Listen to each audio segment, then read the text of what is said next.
I feel like I've seen enlightenment, and I thought it was going to be about levitating and telekinesis, and it's actually just about an increased awareness of how annoying I am.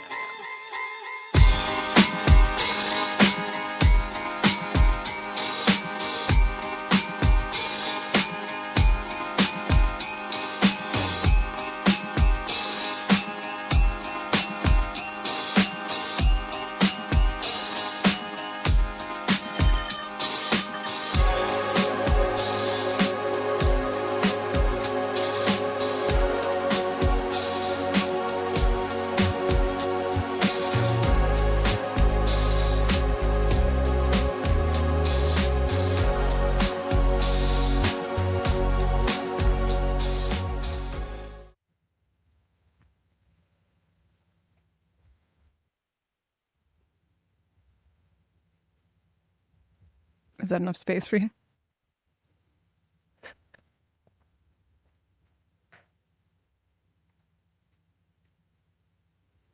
All right, well, let's try to minimize the sniffs. I wanted to make sure it smelled good. Maybe that's what's happening. Your microphone smells really good. Yeah, I just want to keep sniffing it.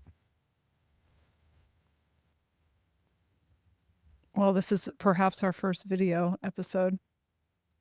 It's got kind of like, I can't really see, but it's got kind of like a soap opera vibe.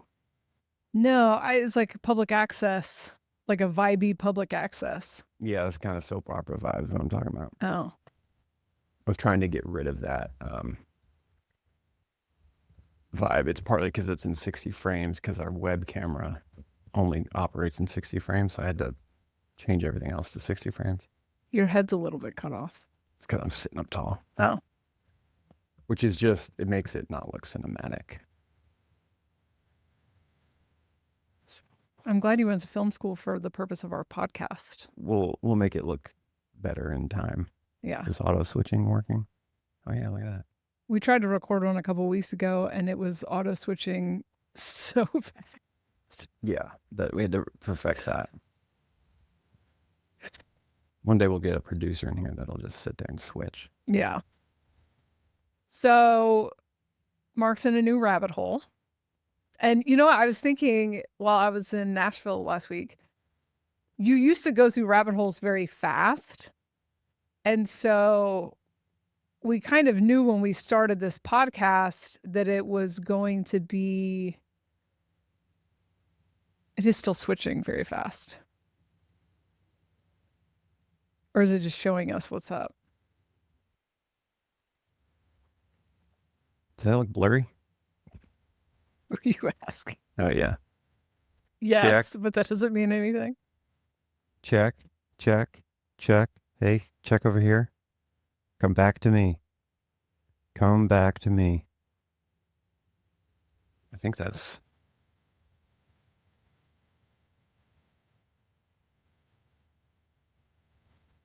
I think that's good now. Seems fine. Trial and error. If it doesn't work, we won't put it out. So anyway, when we first started the podcast almost a year ago, yeah, that was today, you were in Jesus is a Diddler. What was that guy's name? Amon Hillman. Amon Hillman. Very funny. The Bill Burr of Greek translation. Yeah, he's totally Bill Burr. And time traveling Nazis, I think maybe. You were finishing out. I was beginning the time traveling Nazis. I think you were. No, I was beginning. Okay, you're beginning. It was Jesus' Diddler into time traveling Nazis into Laura Knight. Okay. But see, like Jesus a Diddler was about a month, and then time traveling Nazis. This was not your first time traveling Nazis. No. Your first trip around that, and so that one was pretty short because we got an argument about what's his name in the hot tub. And Giordani. His weird Zionist stuff, and then it smells like the children are burning something. Sounds like a fire. She asked if they could make pancakes. Sure, they just burned them. Nice. And then Anyway, then you went into Laura Knight stuff. I would want to say like September of last year. Yeah. And then you've stayed in this for the longest you've ever stayed in. And Yeah. so I don't know that the audience has really gotten to see The pivoting. the pivoting and the switching of lenses that Yeah. you usually do kind of like every other month. Yeah. Which you have all right variables in human design. And there's a lecture of Raw talking about that because I have the top two are right. So I also have like right, whatever it's called, awareness. But I have some groundedness from the bottom two being left. But someone with all right, you just take in information and then you become almost a library of information that people can pull from. And I think you're very much in your taking in, or maybe you're always going to be in a taking in, but I feel like you're going to hit the bottom at some point. And so while you're taking in, you're almost like a chat bot for that topic. And then you just, longer you're in it, I feel like the more holes you start to find in it, and it almost makes you lose interest. And then you like blend into something else, like the thing you were just on. But then it's going to contradict the last thing. And then, and then you pick and choose what you keep later. But I think maybe some people hearing you talk about the Laura Knight stuff might, because you sound like you're taking it very seriously, but having been with you and watched this for 5.5 years, I'm like, oh no, he's going to ditch like 70% of this. And it's not always like ditching it. I mean, it's just refining it. But there is something that I'm aware of as I've been doing this for a while. There is like when I'm in a rabbit hole, and this might be a projector thing, an all right thing. I don't know. I'm sure other people are like several this. Things, yeah. But it's like I'm putting on the costume of whoever's disseminating the information from their perspective. And so I'm like putting on their perspective and then looking at my own life, the experiences I've had, and trying to run it through their system of thinking. And then also things that I, hold to be true from my own experience or understanding of reality. And a lot of those are always challenged by whatever the new rabbit hole is. And so that's where I'm like, the process of being in the rabbit hole is like understanding what their perspective is and then starting to let go of some of my assumptions, even if it's temporarily. But like it's so visceral because I'm like putting on that costume that, so then when I'm talking about it, I can sometimes sound like this is the only way it is, but I'm actually just trying to deduce and communicate what is going on internally for me as far as like finding meaning in it. And then I think what eventually happens is I kind of run that system out. And there's like always markers of like, oh, I don't resonate with this, but I'll put that aside and I'll keep going. And then eventually it's like, I think I've gotten all of it.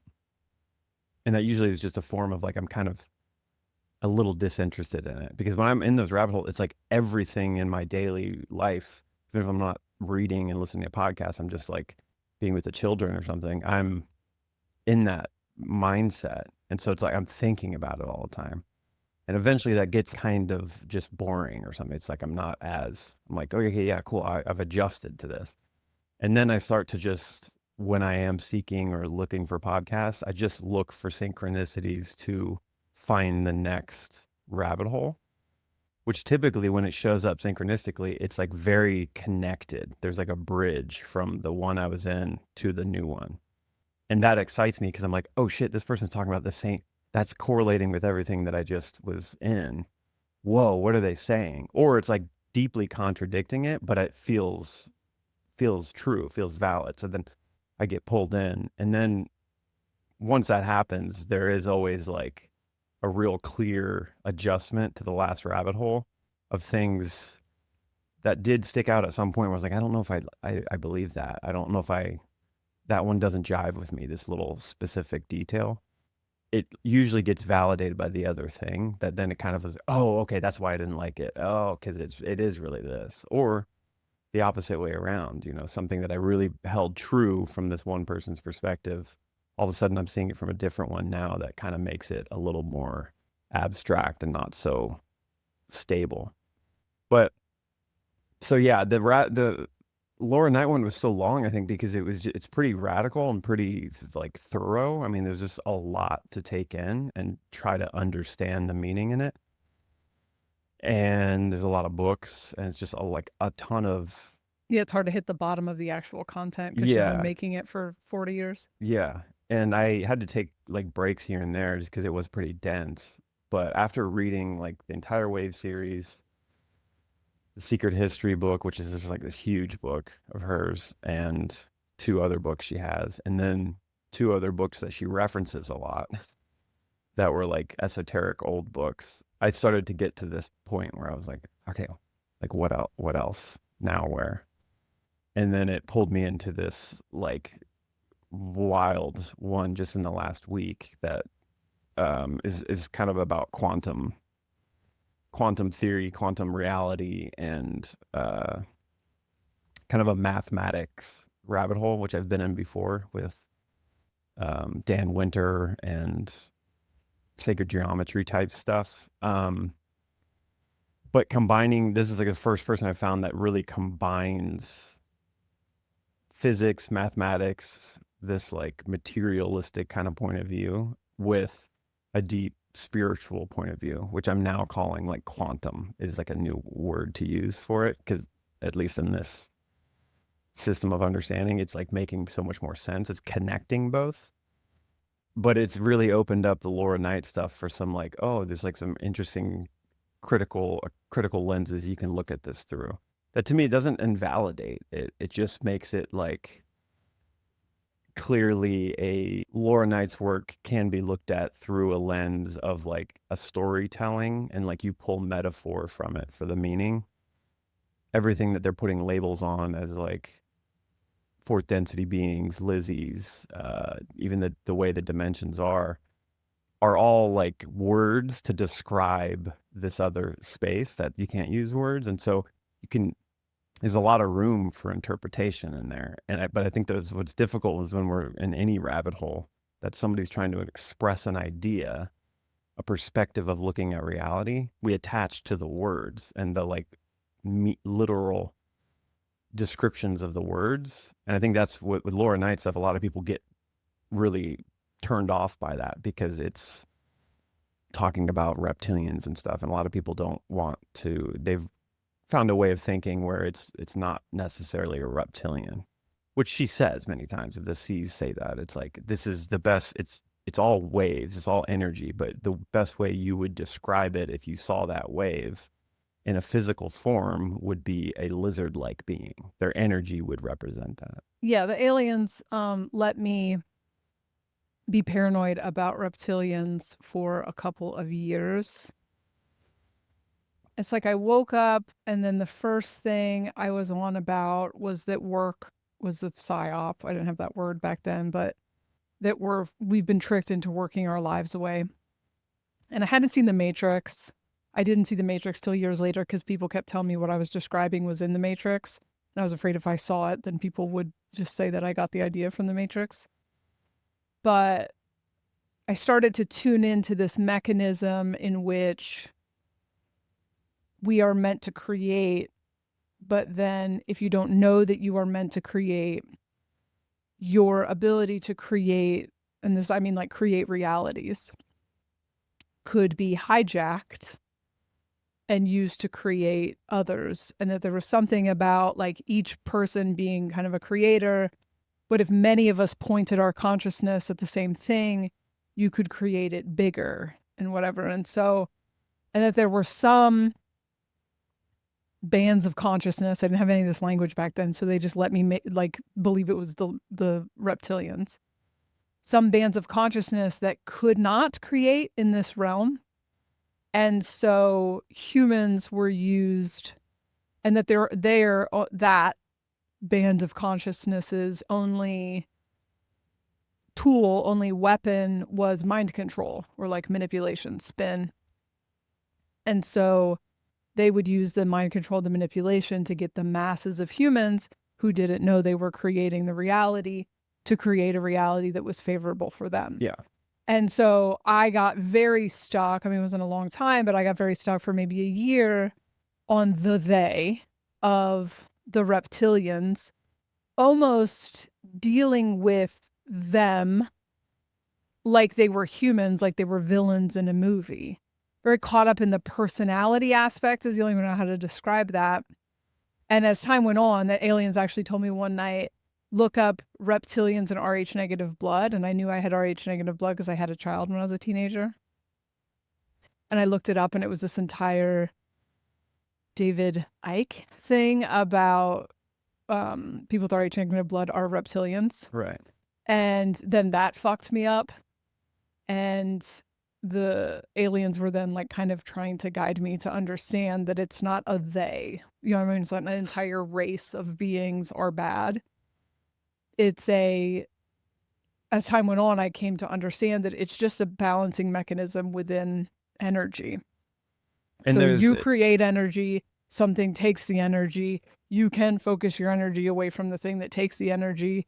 You have to become conscious enough to understand that that's what your energy is being used for, and that you are willingly consenting for your energy to be used. right. And it's the same thing like when you are dealing with a narcissistic person or a psychopath, they require external energy to feed themselves because they don't know how to make it themselves. And so if you allow your energy to be drained by them, it's not because they're all powerful, it's because you are choosing to deal with that energy exchange. You know, and some of us are like stuck with narcissist parents or children's, you know, baby daddies or whatever the fuck, but it's still like that energy exchange is optional. And now that's kind of how I understand that. But I think that, and this was, I resonated with a lot of the stuff you told me about her work, but I thought, oh, I bet the people who listen to that get very caught up in the personality, the they, you know? Yeah, and that's the thing I'm realizing more and more. I mean, and I've always known this. So many thoughts. And this is partly why I think what's interesting is that we got into this conversation about subjective and objective, and I was trying to use those two words to point to this thing that I assume we're all doing, but I realize even me sometimes doesn't fully do it. And then a lot of other people don't. They attach to the stories people are telling and never get the meaning of what they're pointing to. And so what I'm always looking for when I'm putting on the jacket of somebody else's perspective, that like I want to learn about their perspective and see if I can apply what my searching is just to like know myself and know the reality. With that intention coming in, I'm trying to derive meaning from whatever the story they're telling or the perspective that they're giving, and to use that going forward to like understand reality. And so that it's not objective, but it's the meaning that I'm after, which I use like my subjective experience to understand and keep growing and like keep knowing more about myself or about reality. And it's so hard to describe, but that thing that I'm like always open when I'm listening to somebody else's perspective or learning, and I'm trying to deduce them down, take things out that resonate to push me more forward. Like, and that's what I was like kind of calling, like, that's an objective pursuit we're all pursuing through subjectivity, through healed subjectivity. And so what's interesting is like we had that conversation, and then I immediately transferred into like some Gnostic teachings because that was like a little bridge to this quantum thing.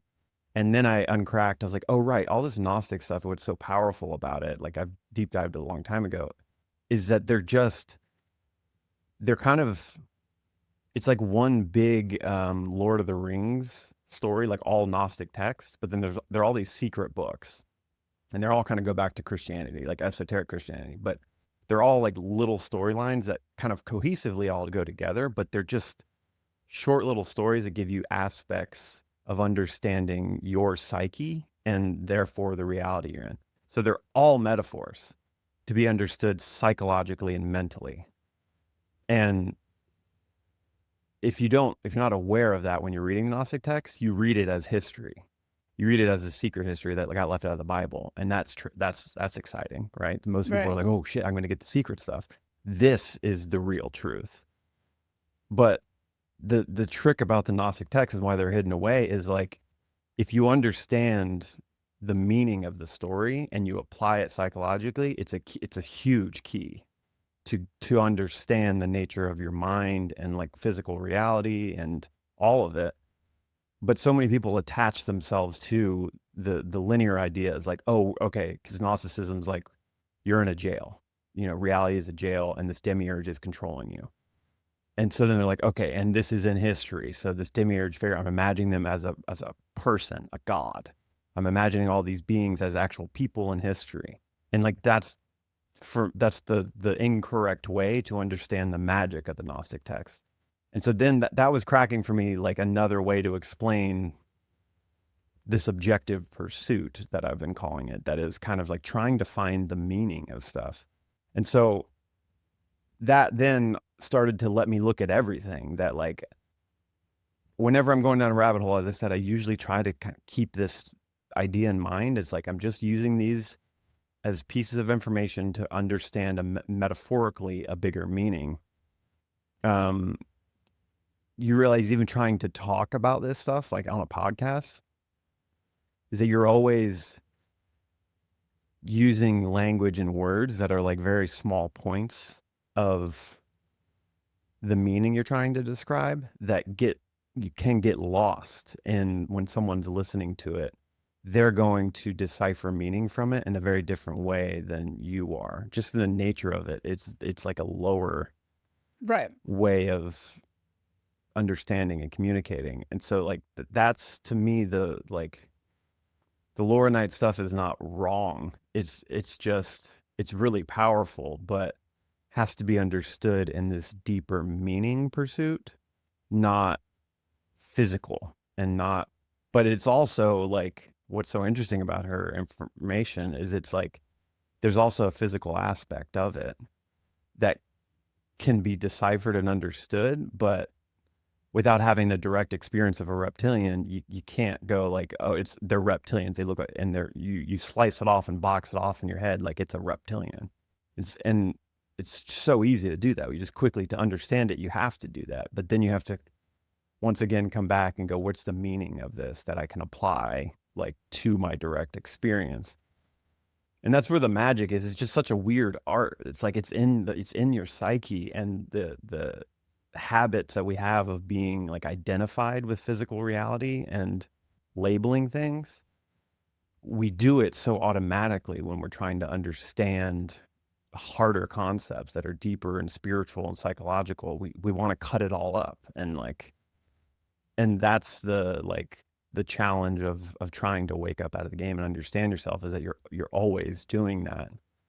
And realizing that for me has helped me go get a deeper understanding of what's going on. Like that's why reptilian beings or any beings would have like hijacked our perception that is so powerful and create a reality, is like we have this missing link where we're understanding, we think we're the body, we're separating things, and they can come in from a higher knowing and just go, think this, and we create a reality with them, And so like getting a hang of that and not slicing things up, just looking for the deeper meaning, which when I say that meaning, it's a feeling. It's not like data. It's not in the words. It's like an actual sensation, feeling inside that you can't ever like fully put into words. You can do your best to try to describe those things, but that's the feeling like everybody gets when you first wake up. You're like, oh my God, I know that I know. And like,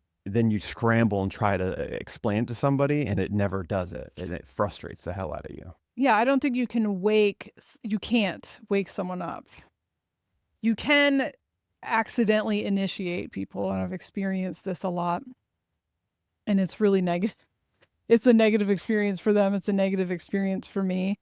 You can pop people out of the matrix by talking about this stuff. Probably everyone listening here has experienced some variation of this.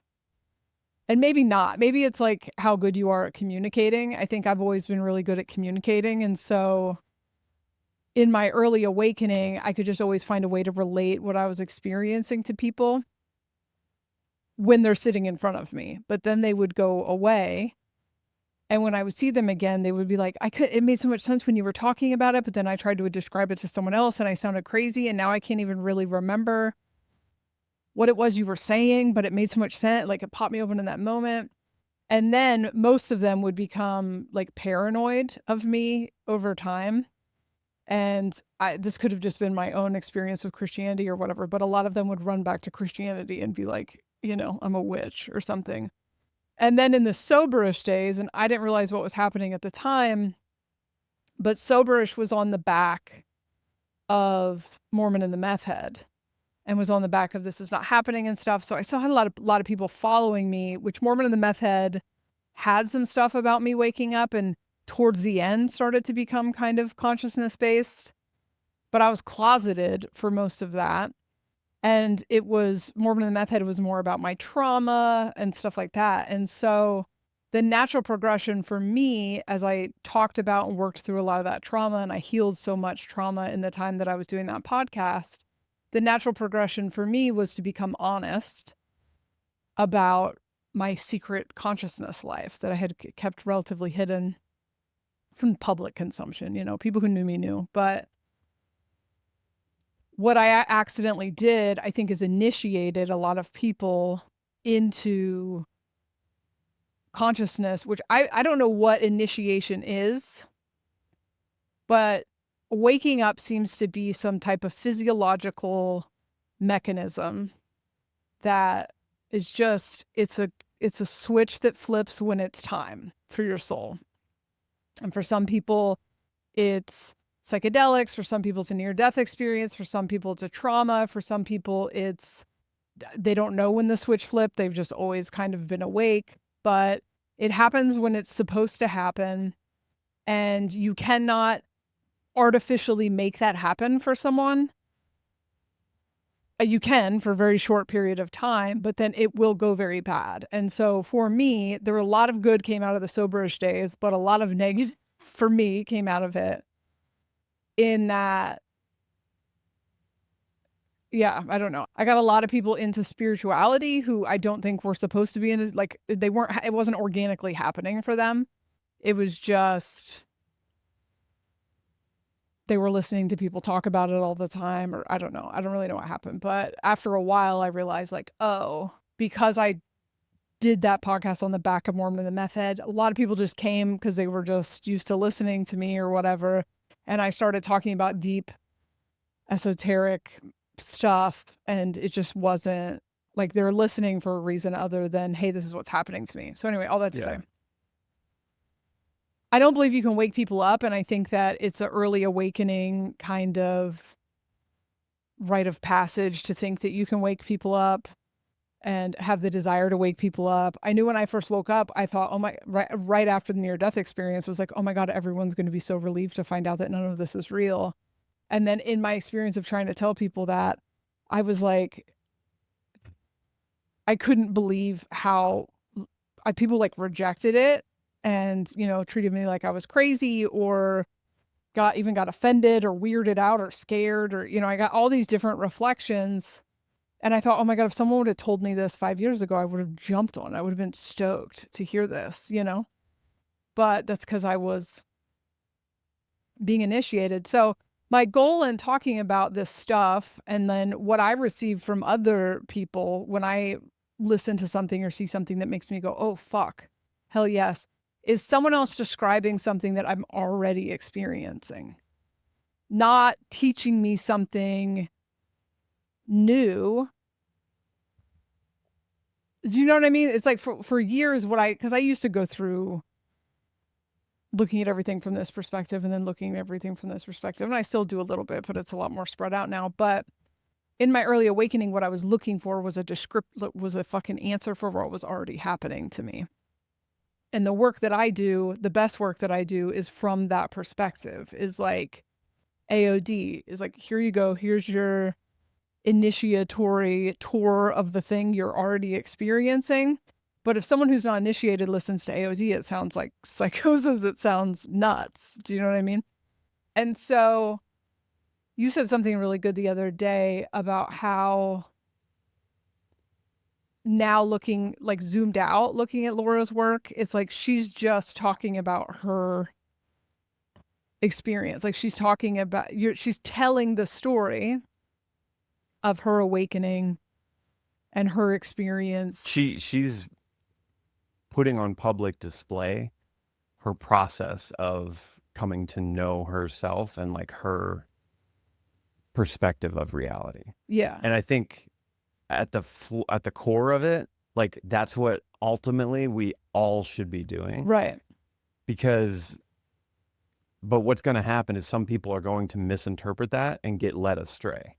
But there's nothing you can do to prevent that. It's just like it's going to happen.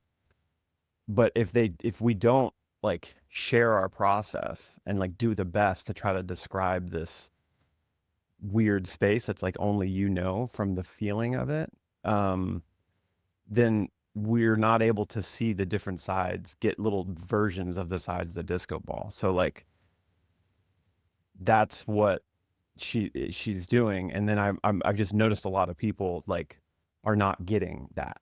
They're kind of deifying her in a way, which is why she's created this weird like inner circle in her website and her forum. And I get it. There's like a whole understanding of why she's doing that. It's this Gurdjieff way. And that makes sense because she's of course going to have this droves of people coming in and being like, I want to be a part of this, and not doing this like inner work and meaning and being able to go, okay, let me build my own, let me get the understanding of what you're saying and then build my own version of it, not just use your version for my reality.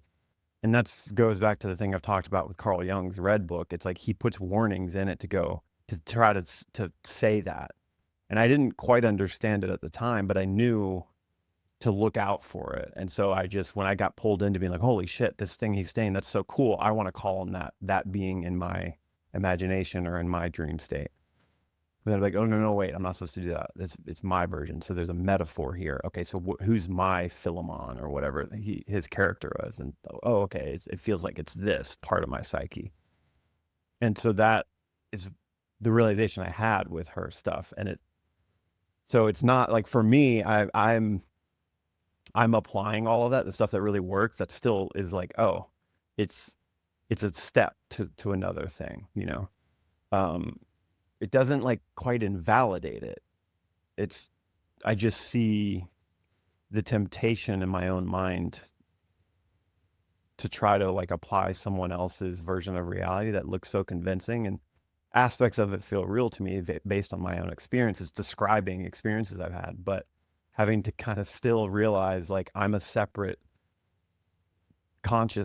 entity. I'm creating my own reality as an extension of the one, but so is she. And so I'm not going to, this is that whole thing, was why religion was such a fruitful thing, because people were able to create a version of reality that everybody could adhere to because they feel a certain truth in it, but not get the meaning and go, oh, I worship Jesus because they're telling me to. And it's a very convincing story. And if I do that, I'll be safe. And boom, you're pulling a bunch of people into a reality you're creating via story. It's like, it's so powerful, and it's just happening all the time. It's the way we communicate, but like, it's the only way to do it, like for us to figure it out, is like to hear somebody else's story and derive the meaning from it, which you can make your own, you know? So we didn't put out the objective subjective conversation on this podcast. I ended up putting it on my Patreon. But I feel like, and then we continued to debate it for weeks. Yeah. But I feel like, and this quantum thing has like, it's, won't be able to talk about it now, but it's uncovered even more depth to it for me. I think what you were trying to say is that we should be pursuing the objective truth while understanding we are limited by our own subjective. Like, I think the way you were orienting to subjective was just different than I am, or people who listen to me are, because I've been talking about it for the last few years. But I do believe there is an objective wiring under the board that exists regardless of whether or not you believe it exists. And that's the definition of objective. Subjective means open to interpretation. Right. And so the reason that, and I guess what we kept coming back to, I don't know on the podcast, but separately, was like, I do believe there is an objective truth. I don't believe it should be mentioned, because if you know the objective truth, but anyone who says they have the objective truth should not be trusted. Of course. Anyone looking for one person to have the objective truth is not in their power. And so I do believe there are unseen mechanisms that I do believe over time I have slowly come to understand some of them. But I still always leave my hand open to maybe not, because it just, we are born and raised and conditioned into the idea of objective truth. And so not only have we found out that those objective truths are false, but our need to find the next objective truth has become a trap, because we go, is this 100% true or 100% false? And that's where I'm saying, like, the first thing that you have to do before you can even understand something that is objective that we can agree on is heal yourself and understand your individuality, understand who you are, so you can trust your measurement system to find the objective truth, that you can't get pulled into somebody else's subjective truth that they're calling objective. And that's just through, like, when you know yourself, then you have discernment, and you can go, oh, because you're primarily going to be trusting your feeling and your instinct on something. Right. Because what I've learned too is, like, that individual instinct, what they call in physics qualia, which is like feeling and sensation, you can't put that into numbers. You cannot copy that, essentially, like you can with numbers. We can use all these, like, and words, we can use them to describe things, and we can try to describe qualia, try to describe the love you feel for a kid, but you can never do it, right? Like, you couldn't write 5 books that actually give you a experience of the love you feel for a kid. So it's this weird abstract place that each of us that has that is such a one of a kind thing. It actually cannot be replaced or hijacked or, like, fucked with.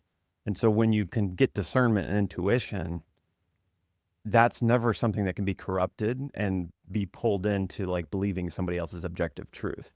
Because you have a feeling, once you've healed your subjectivity, you have a feeling that there's something wrong with that. And so you would study it to figure out what was wrong, so you can then talk about it. Or you could just say, I don't believe that. No matter how convincing it is or how many people believe it, something feels wrong in my knowing that I can't describe. All I can say is, I know that's wrong.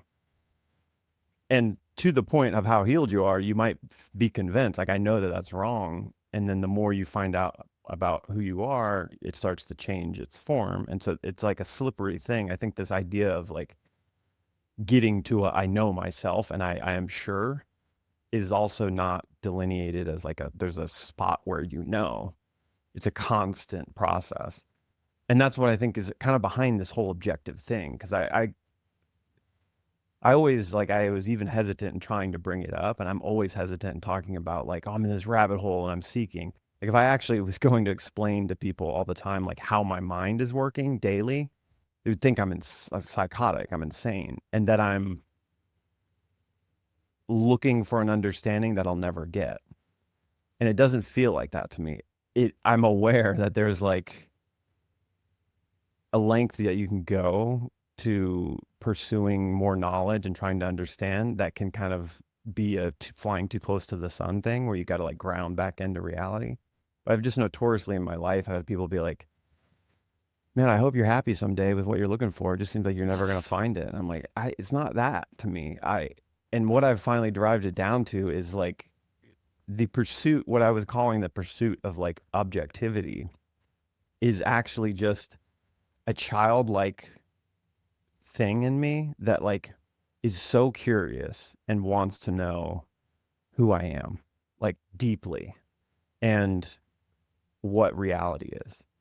And it's never ending is what I really understand now in like a very core way. So to me, if there is an objective truth, it's to know yourself, because that's what the thing's doing and that's what we're all doing. Yeah. And that's just exploring more and trying to learn more all the time in whatever way you want, whether that's just through um, self-experience and like experiencing it directly and figuring it out yourself, or reading books, or doing both together and cross-referencing. It's like, Well, I think you're a seeker. And I think that that is what is like a personality type or something. And I think I'm also a seeker. It's different. But I'm never content just staying in one. I mean, I'm content, but there's just a mechanism inside me that needs to continue to build on the reality that I already have. And so it's just like involuntary transformation, but I am hungry for input and then wanting that input to change my perception so that I can have a, oh yeah, this is it. And then I start to, once I've finished, understanding it, then I want to start to kind of tear it down and do that. And I think a lot of people do that. I mean, I think I watch this even in people who aren't into consciousness on TikTok or whatever. Like everyone's, looking for more input, looking for a new perception. And then everyone starts sharing the perception as if we all didn't just learn this 5 minutes ago from the same viral TikTok. And then there's the opposite perspective comes out. And so there's kind of a culture of seeking now that was actually kind of rare when I was in my 20s. We didn't have an outlet for it, I guess. And I have been, what's the word I want? Like patronized. yeah, I've I've been gotten that mocked. a lot I in get it my all the life. That's time. like, I hope you find what you're looking for. And it's like, I'm having a ball. I don't understand how you're content watching football every Sunday and doing the exact same thing over and over again. Like, I actually feel like I used It's to be like, what goes on in people's heads? Like, how do people live without a constant grinding of wanting to figure something out? I don't hate the grinding, but I just, It's because to me, it's because it's easier, and that's what the trap of the Matrix is, of why this reality is built like it is. It's like it's easier to just go with the understanding that everybody has in culture of this is how reality works, and like you can just sit back and like kind of not take responsibility for some of the things. Like that's what it feels like in my head. I'm like, it's and what's difficult about it is that you have to there's a point where you have to take responsibility for like what's going on in reality, like, and that's part of the initiation thing. I think you kind of have to be like forced into that at some point, like through depression or the act of going, this ain't it, like this all this reality. For me it was this getting success in reality and being like, what, it's not satisfying me, like what and it was like a crisis. But then I was like, I need to know who am I? What is all of this? If it doesn't, money and fame doesn't bring me happiness. Like that's what I was told, and that's what everybody thinks. So what the fuck? And then that's when like things started to happen. That then I started to figure it out, and then I realized I was like, oh, this is what you're supposed to just question and constantly rebuild yourself. And it's easier from that point to look at yourself and go, where were you wrong? Because you have nothing else to do but try to figure it out for yourself. right. I can't look externally for the answer. I have to go in. And that starts the process of you become humble with yourself. Okay. And then you realize that's where the growth is like I struggle, and then I look at myself, I adjust, accept that this is my responsibility. I'm going to change now, and boom. But that's like really hard to do if you're happy with reality, or you're on the track of, I just need more money and then I'll be happy. Or I just need this and I'll be happy. Yeah, I I guess just need to that. go watch the game and do that and I'm happy now. And you're like, so I think that's when people have told me that, I realized that it's too much work for them to do what I'm doing. So they kind of patronizing go like, you Well, I know, think they just live in a different reality because it would be work for me. I was like born this way. I was born trying to figure out there's something else. Like it did not feel true to me that life was what people told me it was. And so I was just always looking for the curtain while also getting conditioned. But my entire life was going like, this is what normal people do, like trying to do an impression and secretly being like, what the fuck is going on? And so it would not have been easier for me to just do what other people do. Like it And was that's an the initiation impossibility. kind of thing. I think Yeah. some people come into reality like, and it's probably something in past lives. We've had a lot of experience where you just kind of already have this ticking thing where you're like, I'm trying to figure this out. You know, I'm curious.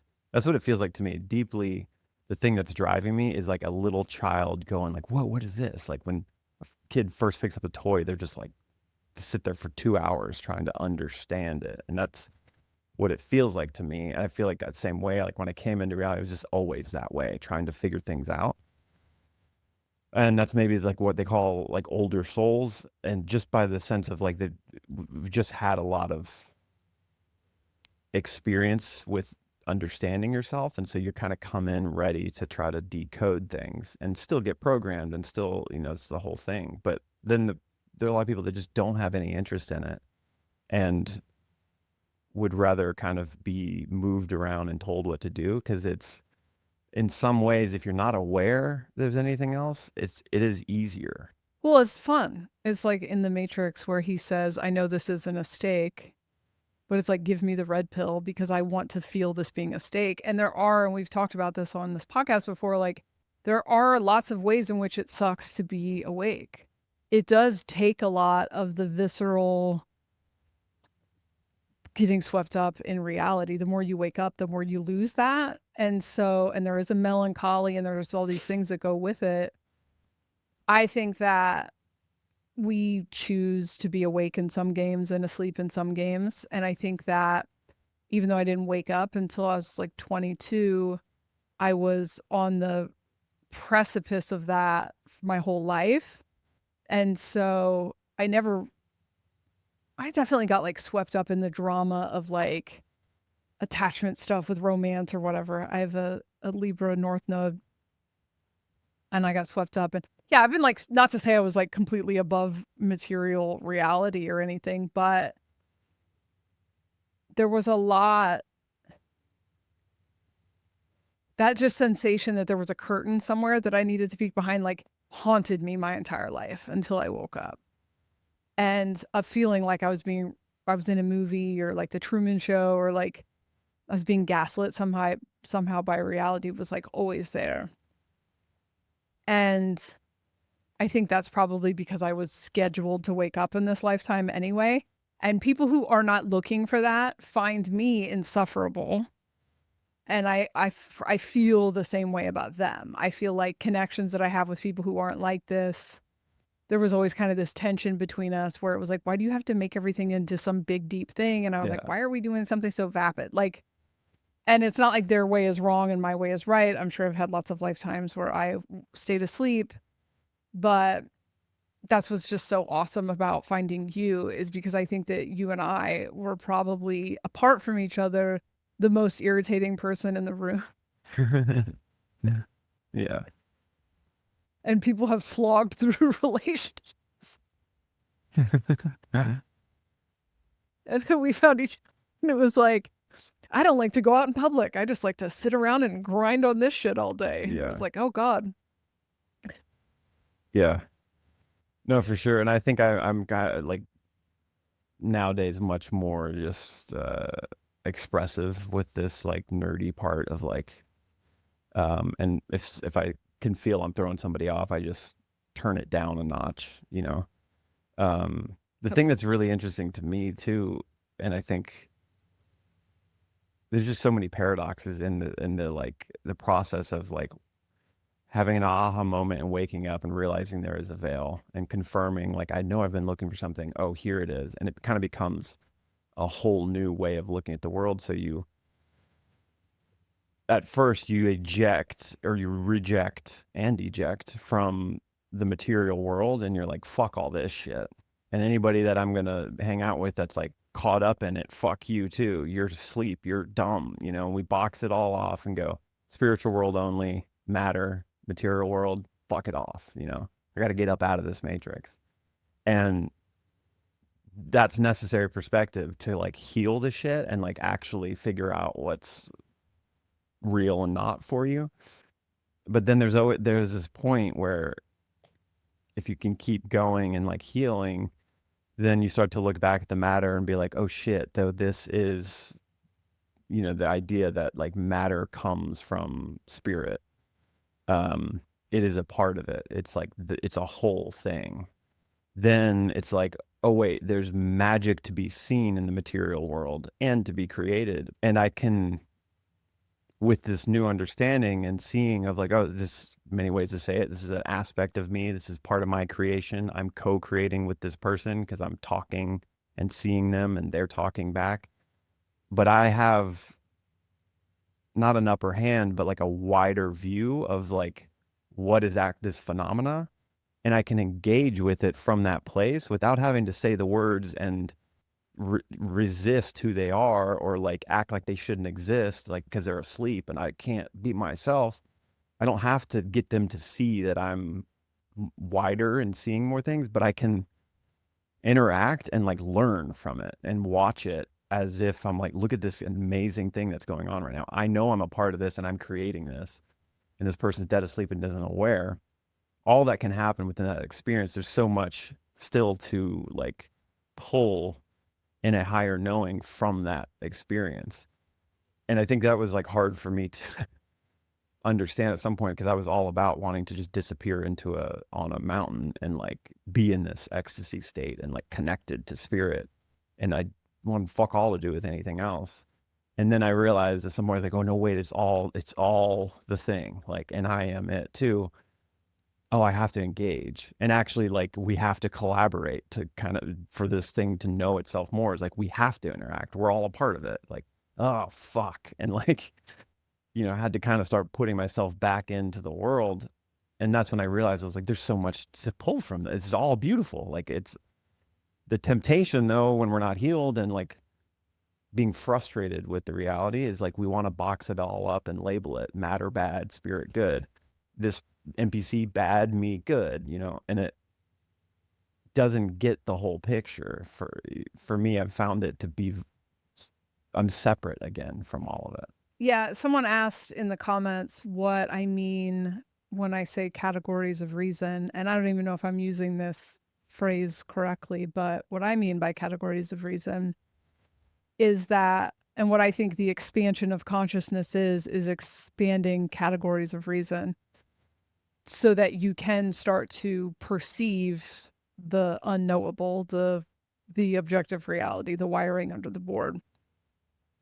So I see it as just like your consciousness is a room of files and file cabinets full of separate files. And each of those files is a category of reason. And so it is an label, I guess, for an energy. And so when we're unconscious, or like, let's say you're in religion, you just have like two categories of reason. This is good, this is evil, this is godly, this is demonic, right? And so many of us are deeply programmed to put things in the good box or the bad box. So we don't have nuance. So if you have nuance, you have a lot more files. When I first woke up, I just didn't have files for a lot of the stuff the aliens said to me. So the next 20 plus years was me starting to categorize those experiences. I did not understand timelines, meaning that there were multiple infinite potentialities that exist, and that every time you point your consciousness at something or make a decision, you kind of sync up with a different timeline. I didn't have that category of reason. So for instance, when I tried to kill myself after waking up, and then being like, oops, I picked the wrong door, I want to go back. When I woke up from trying to hang myself, I woke up in my room. The thing I tried to hang myself with was not in the house. Also, nobody, I did in the bathroom, none of my roommates had any recollection of what happened. No one said they came and got, like, I had no idea how I got back to the bedroom. And then another time I took pills and was out for 5 days. And there was just like a bunch of time missing and no real explanation for how I was, someone was taking care of me, but it was weird. And so, and then things were just slightly off. And so what I took that as, because I didn't have the categories of reason of timelines, so I now believe that I probably did die on those timelines, but I shifted into a different reality, because I do believe that specifically when you try to take yourself out, you are just going to sink back up to, because your consciousness can't go to a different experience because you haven't played through. And so I didn't have the categories of reason for timelines for another 20 years. And so for a long time, I just believed like, oh, you're not allowed to leave. And I just didn't have an explanation for why things were slightly different. They were just slightly different. Like, oh, I remember these pants being a different color. And like, I don't know how to describe it, but like the tone of the colors of reality were different. But then like the things that I used disappeared. It was very strange. Right. And so I didn't have the categories of reason until 2017. I was filming This Is Not Happening. And as I'm doing the stand up, below me, I see like the sidewalk from Billie Jean, the Michael Jackson video where it's like lighting up. I see myself step onto a different moving sidewalk. And in that moment, I went, oh, this is what people mean by timelines. And what happened was my entire life shifted drastically. Like I got off stage and was like, I need to move to LA, which was like a contributing factor to the end of that marriage. My entire life like rapidly changed. That step in June of 2017 ultimately is what led me to this life with you in January of 2020. And it never stopped. I was like moving from sidewalk to sidewalk to sidewalk. But once I had that category of reason, I go back, I look at the near-death experience. And then after that, I had a boyfriend who was awake, and then he was my ex-boyfriend, and then he took himself out. And then when he met me in the dream space about 3 months later, I was like, hey, we said that we would meet each other. We would come here and meet if one of us were to die, because we're really good at meeting each other in dreams. If one of us were to die. And he's like, I'm not dead. And I was like, oh no, you died 3 months ago. And he was like, no, I didn't. And then he was listing all the things in his life. I didn't have an explanation. I was like, oh, he's trapped in a delusion or whatever. And then as I understood timelines, as I had the category of reason for timelines, I then understood like, oh, he is living somewhere else. He died on my timeline. That's what I did to people when I left. So. And that's like perfect. The categories of reason thing.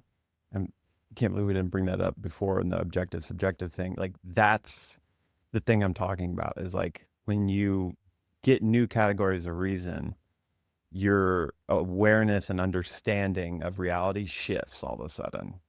Something that happened years ago, because of a new understanding that you got, you can actually now provide reason to what happened that gives you meaning and understanding. And then boom, you've just expanded the knowing of your life, yourself. That pursuit is that there's an objective thing happening there. But it's like it's meaning, I guess, is like the objective. Well, you have guilt motivation. I can't remember why I was bringing up the categories of reason, but you have guilt motivation. So things have to feel meaningful to you. And I have fear motivation. So I have to feel like there is like a foundation for things. And then I'm much more like security minded than you are. But with that guilt motivation, the way that you're encountering subjectivity makes it feel like it's not meaningful if it's just we're just writing everything off to subjective reality, which I don't think. So you were saying like we need a pursuit of objective reality. Yeah, like I guess it's like a common pursuit. Even that doesn't get there, but they're always like, reason is a really good term, and meaningfulness, as far as the things that like ground a reality, like kind of organize everything. Because if we're all just running off of our subjectivity and not trying to connect with each other through reason and through like stabilizing something, like we both agree this is the color red. Yes, you're seeing it differently than I am, but like we're calling this one red, right? Now it can exist and we can both interact with it. That thing is like structure to reality. And I think it's a key point of like what structures matter is like we're all agreeing that that's what it looks like and therefore it exists. That is so foundational to experiencing things. And so if we're all just caught up in like the way I see it is the true thing for everyone, then we're lost. Like the reality will lose its structure. It essentially becomes like chaos to me. But the thing is like when I'm saying that, I'm not saying there's no subjectivity and there's no importance to it. To me, what it really is, the ultimate thing is like reality is both subjective and objective. At the end game, beyond what the one is that we're all a part of, there's an objective truth there that there's one. Right. And that's it. That's the only objective truth. Beyond that, maybe there's more we have to understand, but like, so it's subjectivity and objectivity are like one and the same thing. And another way of saying it to me is like the whole game, everything's balanced. So it's like we have to throw out objective truth to understand our subjectivity. And then we have to ground in our subjectivity and then learn how to use objective understanding as a valuable tool to work together and move forward and have experiences. And so the same thing with like when you wake up, you want to reject the matter and go just spiritual. At some point you have to go, wait, no, I have to intertwine these two in a new way that I couldn't do when I was just materialistically focused and didn't think that there was any other reality. And so then they become, in that balance, you get closer to a oneness and you start to like level up. I think it's everywhere, masculine and feminine. It's like that idea in our heads is like we if I'm a male bodied figure and I'm just resonate with masculine, but I don't ever learn how to have emotions and feelings and be creative, all of that other feminine stuff, then I'm only seeing one side of reality and I'm missing the potential of experiencing a different kind of reality if I have both of those balanced and connected to each other instead of separated. I think it's with like almost with everything, but subjectivity and objectivity is like a big argument with everybody because we're at a break in reality where a bunch of people are healing from being told false objective truths. A couple things. So I remember now why I was explaining categories of reason. So when I first woke up, I just didn't have enough categories of reason. And so I did the thing where I just kind of reject all of physical reality because I was equating the matrix with 3D with physical reality. And even up until like 5 years ago, I was using 3D and the matrix interchangeably, which I would not do now. So 3D is what I would call the physical plane, the material plane, and the material plane is neutral. It is not negative nor positive. It just is. It's an expression of consciousness, and so depending on the consciousness you're projecting onto it, it's positive or negative. But the early awakening impulse to reject physicality is a misunderstanding of where the matrix is. The matrix is a program. It exists in, I guess we'll say, our mind. It is a lens similar to when you're putting on Laura Knight's lens. It's a lens. It's the premise of the game. And so the matrix is something that is changing. I believe that like when we're talking about global cycles and the program in human design, which is why I like this perspective so much. When we're talking about the video game, that is the matrix. It is we talked about this before, the mother. It is the place where your consciousness is being incubated and affected by different types of energies and different types of ideas, and those become conditioning in your mind, and that is the matrix, which is also not positive or negative. You can experience the highest expressions of the matrix or the lowest expressions, but when we are in the matrix, when we are plugged into the matrix, it's not our physical life. It is our consciousness. It is our conditioned consciousness. And so when there's a rejection of hanging out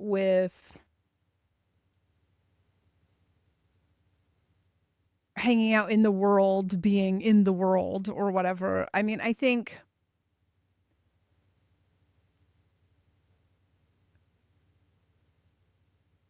something that's like stands out to me every day is like, we might all be living in the same physical place, but we are not living in the same world at all. And what determines what frequency of reality you're living in is that conditioning.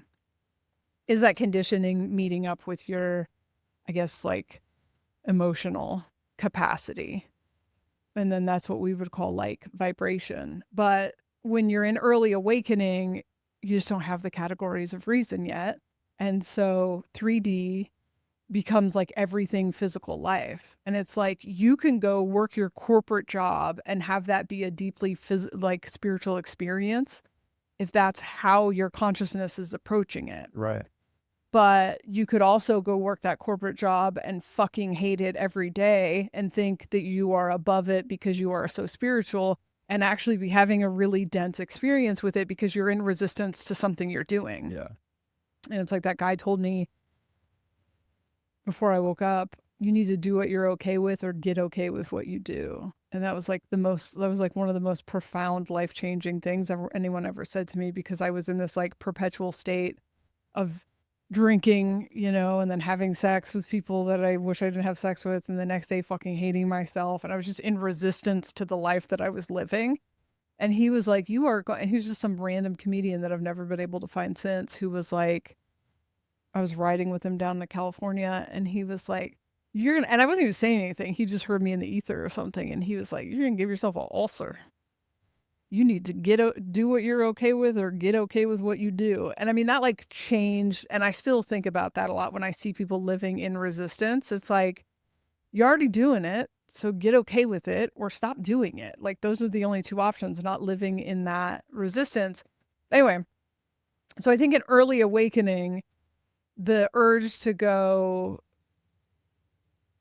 I'm going to reject all of physical reality because I'm above it, or it's vapid, or it's useless, or whatever. And it's like, that's not what I was talking about when I was talking about like being insufferable. I think for me, what I find to be fun, and it took me into my 40s to just realize it's okay, is like I find small, intimate conversations, either one-on-one or a very small group of people, talking about and unpacking deep things. But also I like gossip and stuff, but I don't like a lot of things that other people find entertaining, and that doesn't mean that's wrong. I don't want to get fucking and I don't want to get comments from people who love football or whatever, but I spent a lot of my life experiencing criticism, which was a reflection of my own internal self-judgment, from people who found contentment in repetitive things, never leaving your hometown, sports, the same hobbies or whatever. And that just was never me. And I always oriented to that as like, there's something wrong with me, And so I'm just saying, like, realizing eventually that I'm different, and I just need to find people who are like me. I'm not better, but just find people who are like me. I know that, and that was something we bonded over, is that we are both like, just can't let things be fun. Our idea of fun is very grating to other people, maybe. Yeah. Well, and I think there's, to just play the other side of that, the statement of like, you can come at a materialistic person or material in general from a wider understanding and still have growth experiences in that. But I also think, like, back to the categories of reason thing, when you're with somebody else, that you have similar categories of reason. So you can talk about things and understand, like, you have a wider awareness, so you can explore more thoughts and descriptions of things than you could if somebody that didn't have the same categories of reasons. They've only got 10 files, you've got 40. You can only like connect with that person and talk and conceive of things within a limited scope. Right. When you're with somebody that has the same categories of reasons, there's quicker development, there's quicker growth. And because you're talking, you're trying to open up more file cabinets by, exchanging thought and ideas. And so that's, to me, what was like manifesting as like, I don't get anything from these people when I'm talking to you. So I want to be around people that like are on the same pursuit, that we can find some similar categories of reason and now talk deep about stuff and challenge thinking and like understand each other. That, like, on some levels, I think is actually really important for growth. It's like why this whole thing around human design in all spiritual circles is like, if you're around the wrong people, you're only going to grow so much, because you need mirror reflections, you need to bounce off of ideas. You have to get around people that like are the same frequency, so you can actually understand more and grow and be challenged. And so there's just two sides of it. I think like what I was more pointing to is like the idea that matter is spirit, like they're kind of intertwined, and that you can, even on a level of you're not interacting and growing and amplifying your growth, you can still observe reality in a wild way and like pull information and beauty from it. But on the other level, it's like the benefit you get from surrounding yourself with people that are like-minded, not like-minded, but like have the same categories of reason, could have come from very different perspectives and not agree on things, but there's growth there that happens. Yeah, I have two thoughts. I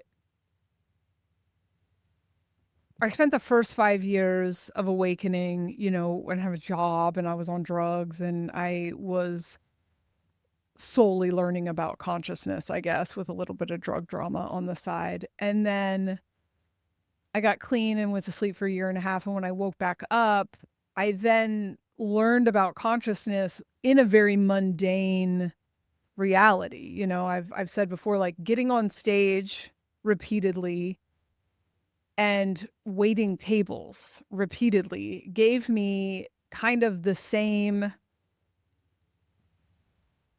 like, I use it like a laboratory. And these weren't like big, deep these weren't spiritual retreats or big, deep spiritual plant medicine journeys or whatever. It's like, no, literally, I was at a restaurant and I would go out to a table with one hypothesis of how to get the best tip, or how, I was also navigating my own extreme social anxiety. So learning how to relate to people is not something that comes naturally to me. And so inside of me, I'm still contemplating and pondering how reality works. And for a lot of that, I was hacking abundance. And so it was like, okay, if I set a specific amount that I want to make on this table, what happens? And then it wouldn't go right. And I go, okay, so what if I put a vague amount, and then it wouldn't go right? And it's like, what if I have no expectation at all? And then that would kind of work. And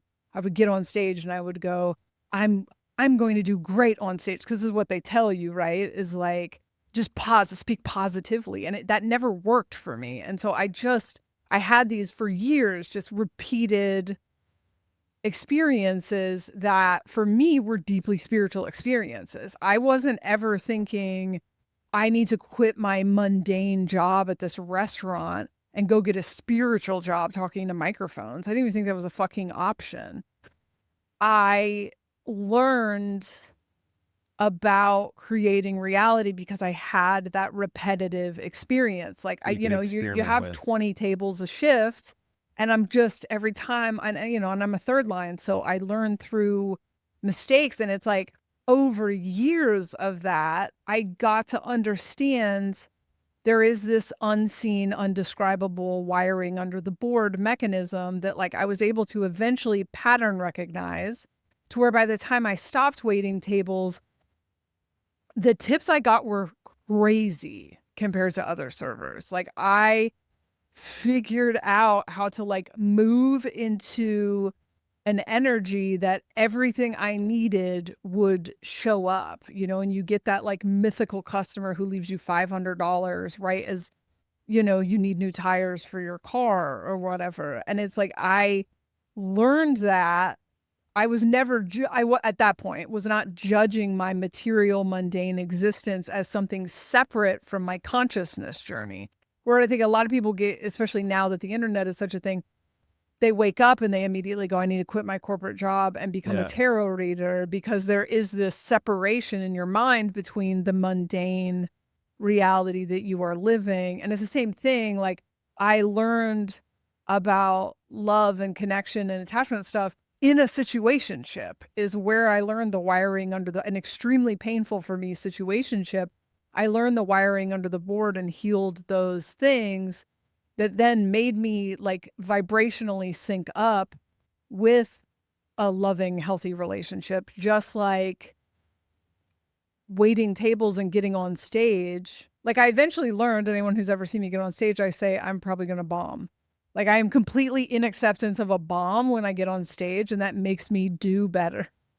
I learned that like being overconfident was not good. There was something really negative about being overly positive in a way that's denying your fear, you know? And so these wiring under the board, the mechanisms that I now know how to play with in reality, I learned in mundane physical things, you know? On the flip side, something that really stood out to me when I was doing stand-up for the last couple of months is, I hope this doesn't get misunderstood, but something I didn't know about myself for, I guess, my entire adult life is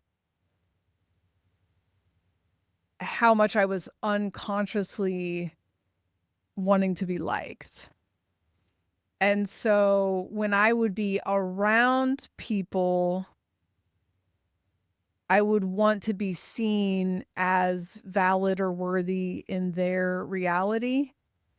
And unless it was a real extreme circumstance, it was hard for me to like just understand like, oh, I don't come from their reality, they're not going to get me. So it was like, after years of being out of Christianity, I finally got to the place where I was able to understand that like Christians are going to see me as bad or demonic or whatever, and that's fine. That's because they live in a different reality.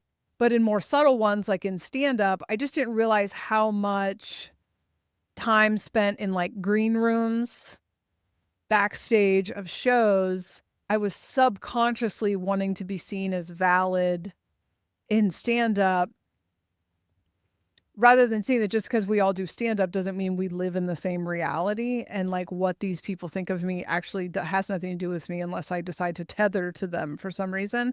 And so what I learned doing stand-up after being isolated, because I've never been isolated like this. I'm typically very,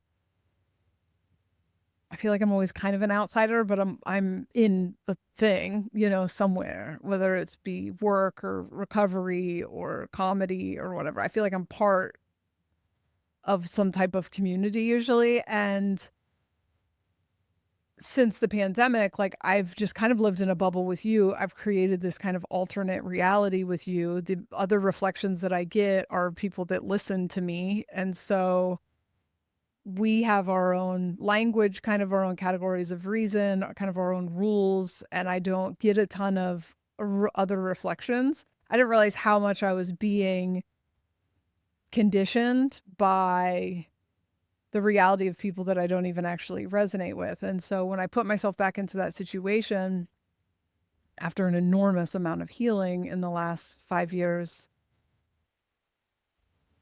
I just realized like I was just unconsciously tethering to a lot of other people's realities. Like in the green room of the big taping, and I'm in this room with like big comics. I don't know if we talked about this on the podcast or not before. Was the very first time that I was like, I don't care what these people think about me. Like, I'm not trying to be in these conversations. I'm not trying to make sure that people know that I did something at some point. Like, I'm not from this world. They're not from my, like, we're never going to see each other again. I guess part of it's because I don't care about being a stand-up anymore. So there was But I just didn't realize how much of that, like, how much I still believed that my worth came from other people's perception of me, and how much I would alter my own reality to try to fit into other people's reality, if that makes sense. And so I do think that the people that we have around us, not physically around us, but how people we're letting into our consciousness and we're tethering to, do impact the reality that we live in, like, for sure. And so even if you only, I don't know, this is definitely like an area of privilege for me now, because I'm now surrounded by people who are conscious. I know that I was fine for 2 decades without that, but I definitely have had that for so long, since soberish, that I have forgotten what it's like to be the only one awake. I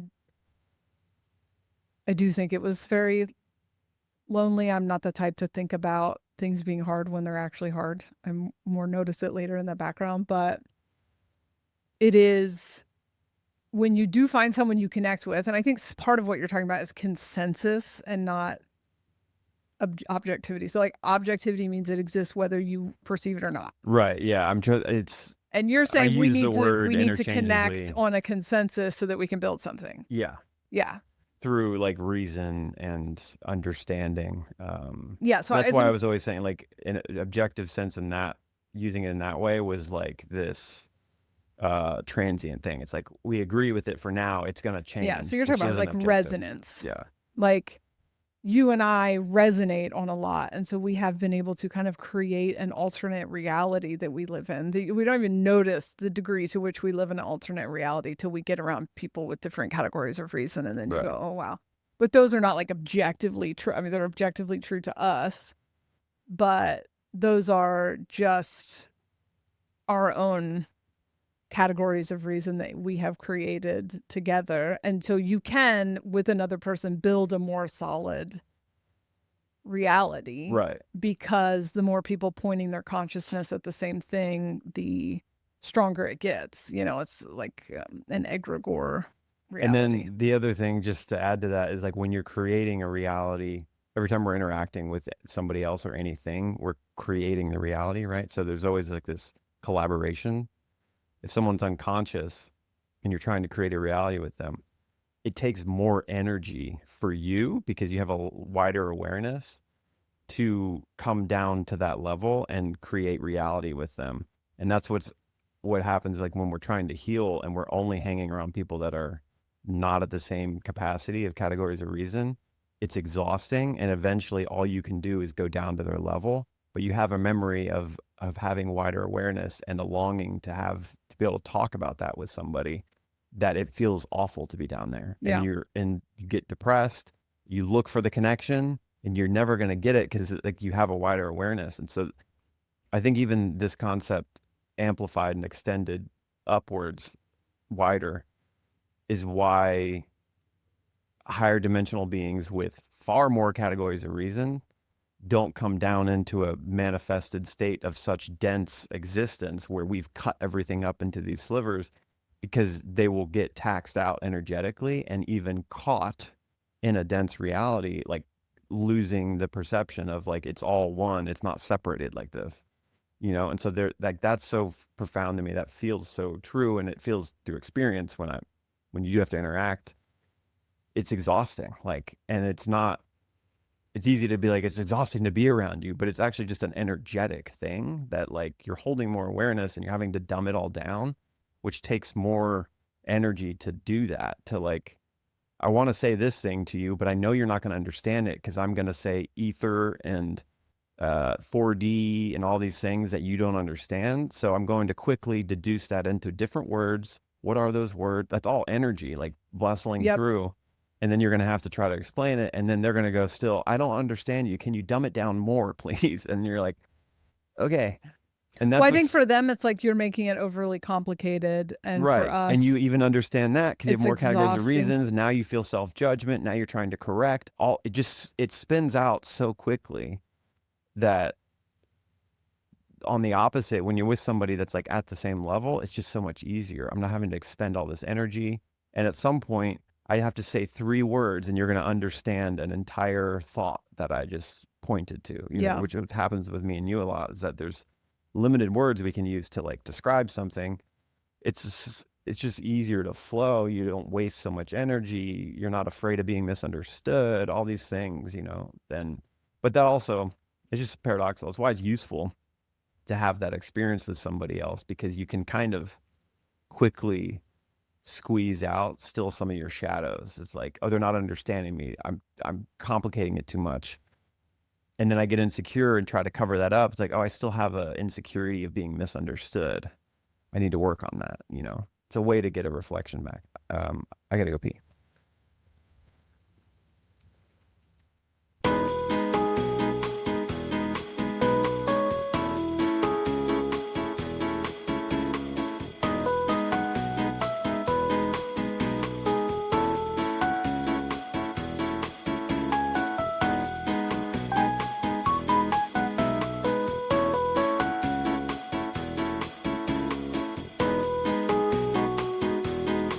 So I don't know how we got on any of that, but the other thing I want to talk about today, and this is going to probably be a long edit because I have to learn how to edit video.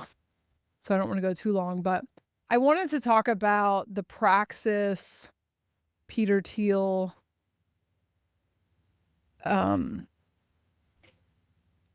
my God, what? I thought I just deleted all the pod notes. The praxis, Peter Thiel, tech oligarch takeover, and why this is perfectly on time for everything that's happening. So I wanted to do more research before I talked about it. So maybe we'll just start this conversation and then pick it up later. But I think a lot of people are freaked out by what's happening politically and out there in the world. And for me, what I see coming is, and I'll speak to the United States because it's its own realm, the corporation of the United States, federal, whatever, I believe will fall apart sooner rather than later. And states will become countries, and then even that will fall apart, and we will end up in something that is just wholly decentralized. I see that happening in under 20 years. My perception of time's not the best, so I guess take that with a grain of salt, but I feel like we are watching the foundation of those things being set. But those things happen through, it's not you just wake up one day and you live in a decentralized whatever. It's like you have to erode the collective consensus perception of what the federal government is. And I think that's what we are watching now. I think that Donald Trump is the last leader that people have pedestalized as someone that could fix things. I think that the Democrat, not all of them, but a lot of people on the left side of things lost faith in the government when it facilitated a genocide and played dumb about it. And I think that there were a lot of people that left from the left and went to the right and thought, okay, well, maybe over here. And he's not going to provide what he promised, obviously. And there are a lot of people now on the right losing faith in that. And that has to happen. Like that has to play out that way, because people have to lose faith in the idea that the government is going to fix anything, because people have to divest their energy from that entity, and they won't unless they get betrayed. So we kind of knew that he was going to betray. He's going to prove to be everything he said the deep state was, because it just power corrupts. And there's that entity of the United States is never going to be good, nor was it supposed to exist, I think, in the Cross of Sleeping Phoenix. It's really a manifestation of the Cross of Planning's shadows. In order to topple it down, in My Religion's book, in the Bible of My Religion, Robes by Penny Kelly, she talks about how the government kind of fizzles out and then we live under corporate rule for I don't know what it said, 5 to 50 years or something. I think it'll be 20 years. I think we're over 10 years into it. I think corporations took over a long time ago. I think we are ending the era in which the corporate rule is covert. And I think as corporations start to phase out, technocrats are going to try to take over. I mean, I think there are several entities trying to seize power right now at a time where power is not really available to be seized for much longer.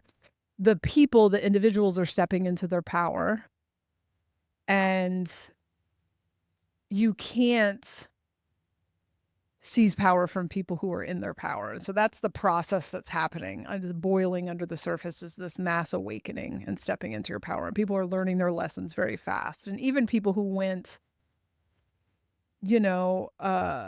got red pilled or whatever are actually in an awakening process. Whether or not they make it out of that but people are changing very fast, and perception is changing, and a loss of faith in systems is happening very fast, and that's all right on schedule with the collapse. What's interesting to me is watching the Christian nationalists work together with the technocrats. Those two groups fucking hate each other. Like, they are not aligned in what they want the outcome to be, but I think they think they're going to be the ones to win. So I'll work together with this group of people for a minute because then I'm going to win. The Christian nationalists are obviously not going to win. There's just simply no gas in the tank for that. They're actually going to suffer a massive blow to their faith in God as soon as we get on the other side of 2027. The thing that tethers them to an external God will no longer be pumping into the matrix, and so they'll fizzle. And the technocrats are interesting to me because the language they are using for what they're promoting, and which, as far as I'm concerned, they are creating a digital enslavement, which will put them at the top. You know what I mean? It's like, what do they call it? Techno feudalism, right? And so that's very obvious. And it's not, I don't believe that's going to work either. I think they can maybe get a little bit of traction with some people if they keep just absolutely tanking the economy. I think if they built freedom cities and told people they could live there for free, they just got to get a chip in their head or whatever. I think there's probably a lot of people that would go there just out of like kind of avoiding the stress. You would have to build it pretty quick. You're just running out of time, But those are the plans, and I believe those are the plans. And I watched Peter Thiel. I'd never paid it. You mentioned that guy on the podcast before. I never had listened. I didn't pay attention to any of these people. And so I saw a clip of him on TikTok, and what a fucking sociopathic lizard of a human in air quotes. But this is all like exactly how it has to play out. Like it's their thing. They have to dismantle it. Like the government will dismantle all this. Like push towards fascism is to collapse the entire idea of a government. If the government just kept being lukewarm and mediocre in its and whatever, we would never get out of it. Like it has to go hard push toward totalitarianism. I saw another TikTok that said we are watching like a global narcissist collapse, and that feels very true. I think we are coming out of an age in which to be a narcissist was highly beneficial because capitalism and the control systems were built on spin, on narrative, and narcissists always have the best narrative. They have the best spin. But now that people have discernment, it's a horrible time to be a narcissist, a horrible time. And so all of these, and I've experienced this in my life with in a relationship where I was being subtly controlled and didn't realize it. that as I started to take my will back, that subtle control became overt control. And I think that's really what we're looking at right now. It's like for generations, if not always, this government has been subtly controlling people for the purpose of corporate interests or like very rich, small group of people's interests. And as people are gaining discernment and just not being able to be spun into a different narrative, the government and the systems and the corporations, they have to go for overt control. But if people don't bow down to that, which they're fucking not going to, you're going to watch this entire thing collapse. And it may mean the end of the United States, which going back to the Bashar thing, where he said the mail will result in the end of the United States. And I was like, yeah, well, that's on schedule. Yeah. That's this. It's actually a good thing. Yeah. He was kind of portraying it as bad, but I think we'll start to see states succeed from the union. I think that will be the kind of beginning of the collapse of that. And I think that where you are geographically located will have to do with all the shifting climate things. I think some places will become unlivable. I did have a dream in 2021, I think, where I was talking to a friend of mine from Arizona. And she said that they didn't even have AC there anymore because the units were melting. I've had a lot of these like weird post-apocalyptic dreams. I think we're in it right now more than we can even conceive. But so I think where you live will be geographically, for at least a window of time, a decade or something, will be geographically, where you live geographically will be determined by, sustainability as far as where we'll be safe to live in the climate stuff, but also where you are like philosophically aligned or whatever. So I think, yeah. And it's like the Christians, this is what I saw years and years ago. It's like Christian, and this is temporary, but like Christians move to one part of the country and then you guys can just have your weird Handmaid's Tale there. You guys can just go be trad wives or whatever. And then, the like capitalists can go build their freedom cities and take turns like exploiting each other or whatever. And then the hardcore liberals can, be over here with the good food and coffee or whatever. And then it's just people will just start to build new environments. And I think that is a new countries, I guess I want to say. And then I believe that is a step on the way to what eventually just becomes like a decentralized, extremely small communities make their own decisions for themselves, however. And that's, that can be 10 people or 1,000 people, depending on that resonance that you're talking about. And like, I don't know how long that process takes. I think our life expectancy shoots through the roof somewhere in there so that we have longer to figure it out. I don't think that people living for 80 years is long enough to mature. Yeah.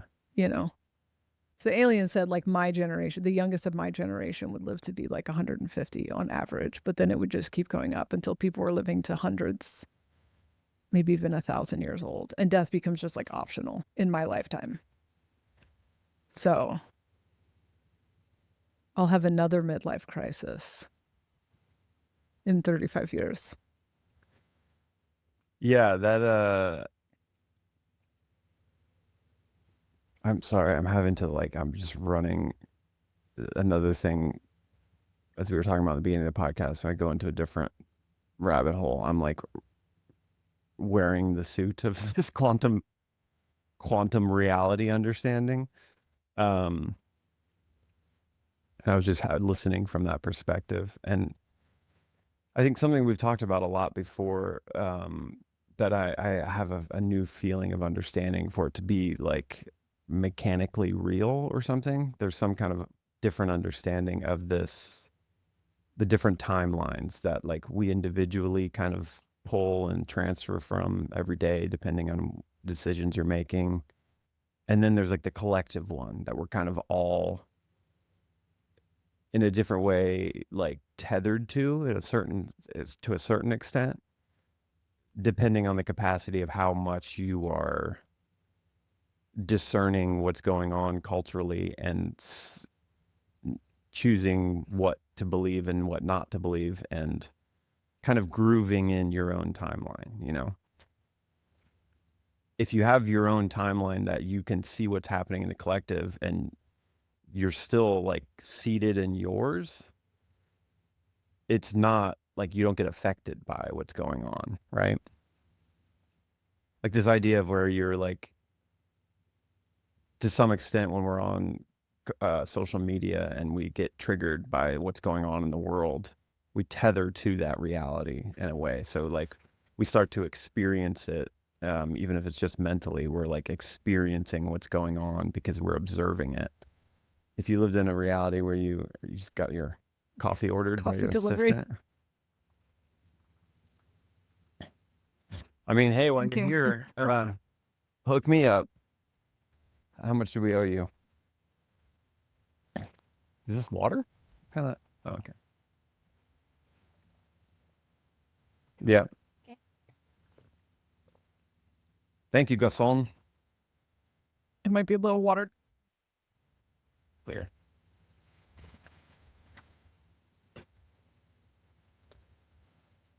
Yeah, I'm just finding that to be more true than ever. The power of being able to observe the culture's reality that's going on and see the collapse, see the, you know, challenge for power, and everybody's fighting against each other, and realizing that it's like, oh, this is everybody like out of their power trying to grab it from other people, and being able to like stay stable in your knowing is the thing that actually makes you like not have to experience it. How powerfully can you know that, you know, believe to see the reality the way you see it and know it? It like pulls a different timeline. And so like, how does that play into this entire collective adjustment, which is what I think we've all been trying to figure out, is like, how does this collapse and we don't have to go back to caveman reality? How does it collapse, infrastructure collapse, and we can still, you know, get food, and how do we still organize? Like, what is it? Because we obviously see it's corrupted and we kind of are rooting for it to collapse, but not in a way that we all have to suffer. Like, what is the bridge, you know? Yeah, it's really funny because similar to how the matrix lives inside of us, it's the matrix of what we call capitalism that's not even capitalism, but the matrix of the system. A lot of the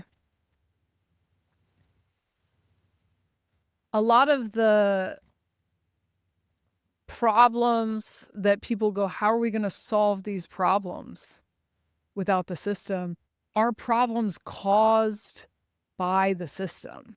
Right. And that's what I'm saying. So like, to me, so another aspect of this is like, I just don't know how to try to explain it, but the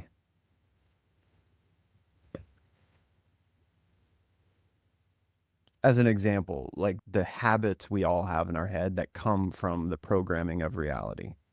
No matter how much we've woken up and we can kind of see the behind the veil, see a lot of this is like people fighting, illusions, and all of that.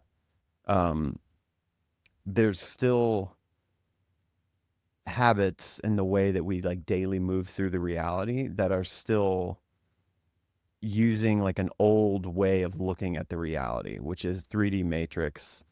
You're over there, you're separate than me, you know. I have to move things in the reality. Those are all separate than me. And then even from like a physical, like physics understanding in the reality, like we're still, what it feels like to me is like we're working backwards. We're so programmed to think what is physical is real, what is spiritual is not really real. Even though you've had a way, it's like, no, that shit's real. But that the way to like move through the reality, you still have to like use this old understanding. And it's useful and real. But then to me, what I'm starting to understand is when you really truly flip the way you're looking at reality and try to hold it as in consciousness is the fundamental thing, all the spirit world, that's all fundamental. And then what we're experiencing physically and all the parts are from that. And so it's all one thing and it's connected, but I'm like looking from the field of consciousness and then experiencing all these sensations and the input. When you start to like try to look at when something's manifesting in reality and you're looking at it from that perspective, what's becoming clear to me is that there's like a whole new physics, there's a whole new way to understand the body, to understand reality from that place that seems to be untapped. We're like getting there because quantum theory is there, but quantum theory is still like not approved. They're stuck with this like wave collapse thing that they can't like utilize that theory and an understanding of reality. So there's something that happens when you start to look at it that way. There's like a whole new technology that can be tapped into that we would say is like metaphysics right now, but it's still like loosely like kind of theories, like can I levitate? Yeah, there's kind of an understanding of like there's an actual mechanical way to do that. But to me, that in that zone of like this black hole that our most powerful thinkers, most of them are still like not able to prove exists, so they don't fuck with. It's just kind of an unknown.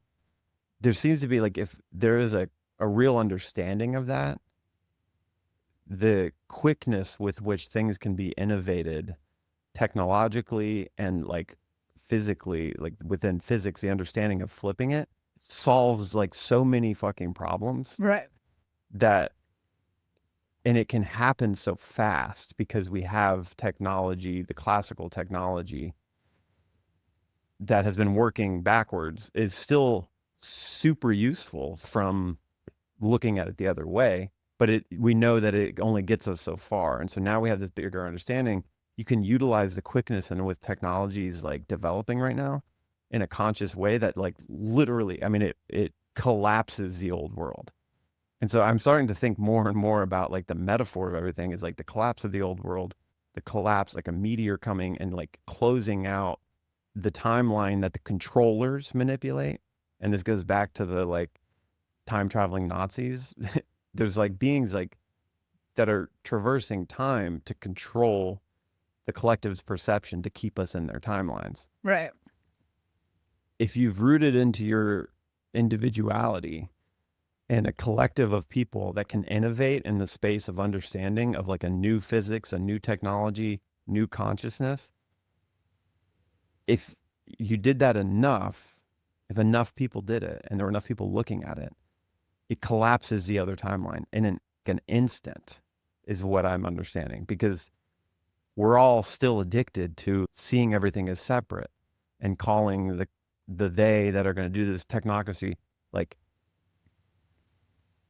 still just like giving it's like so difficult, but the still just conceiving of it and talking about it, I think is all useful. But like there's a way where you collapse it. Yeah, there's a way that people are orienting to.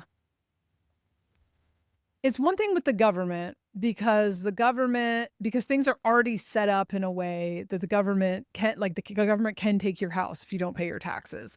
The government is defunding things that affect disabled Americans because we're already in that system and it already works that way. And so, although I do believe that the only way to get out of it is to divest from the belief that they are in control, because when we divest from that, it collapses. I do understand the difficulty in divesting when it is like affecting your tangible day-to-day life. Right. But the way that people orient to someone like Peter Thiel, Elon Musk, like these technocrats who obviously have, like I've been looking into, and I just want to read more on this before, but the dark enlightenment philosophy, and a lot of what they are trying to create is a material version of what is already going to happen through consciousness. And that's very interesting to me because I can't tell if they're going to pull it off or not, or if it's just, kind of like that false light thing we were talking about. It's just a material bastardization. But if you don't have the desire to be controlled, like if you're not operating from the belief of other people are in charge of me, then you look at these guys and it's like, sure, they have a lot of money. That matters as long as money exists, but money is fake. And so that as a construct could go away tomorrow. And then these fools have nothing, right? Like they have material things that, if everything goes down, they'll run out of their food supply. Like it's fake. They are then just another human, and many of them are humans with not much other than the ability to spin narratives. And so when people no longer believe narratives, now what, right? So this is kind of how I don't look at them as like above me, and I don't look at them as my authority. I look at them as like power hungry people that are always looking for how to gain more power. And so I am cautious in, whatever they are working with. But so long as the masses believe that power is something that exists outside of them, then the government and the Christian nationalists and the technocrats, like their plans become created by our belief. Do you know what I mean? Yeah. Where I look at things like I have plans all the time, they don't fucking work out. Just because you have a plan doesn't mean it works out. And just because you have a lot of money and power right now doesn't mean you're going to continue to have a lot of money and power. Because one thing about people with money and power, they destroy each other. Just because something is standing tall right now doesn't mean it will continue to stand tall. I then look at like what human consciousness is doing, because that's going to tell us what's going to get reflected back next. And so there is, interestingly, a mass exodus back to Christianity, which does put more gas in the Christianity tank. Right. But it's a weird Christianity that I don't even like. When I was a Christian, it was like, you don't drink, smoke, cuss, or chew, or associate with those who do. These Christians like drink and fucking dress provocatively and cuss and have sex out of wedlock. And, so I don't even know what that is. I think that is a crisis of faith happening right now because we are moving out of that external God energy. And so people are trying to find it. And so they're running back to try to find it. And I think that those people are going to have like a real fucking weird time once we get past 2030. But everyone else trying to vie for power right now, if they're looking for it anywhere other than inside of themselves, they're in a vulnerable state, because self-empowerment is where we are going. Right. And so if Donald Trump or Curtis Yarvin or fucking Peter Thiel, if their idea of power is still based in the cross of planning, where power is me up here and everyone below me, that means they are not doing the work of finding the power inside of themselves, which means they are in as vulnerable of a state with what's coming as the person joining cults. Because both of those people are not looking for power inside of themselves. And one thing I can promise you about the Cross of Sleeping Phoenix is that you will get constantly pointed in the direction of your own power. And so that means getting burned by cult leaders, but that also means getting burned at the stake by cult followers. Do you know what I mean? Like, so right now I see so many people's attention pointed at like, see, Project 2025 is coming out, or see, the Dark Enlightenment's coming. And it's like, almost like, do you want that?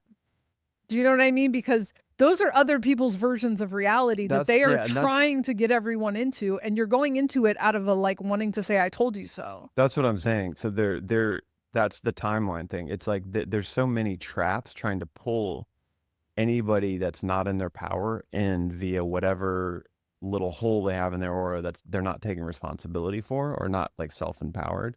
And that's feeding the potential that that'll happen, right? So viewing it to be able to get I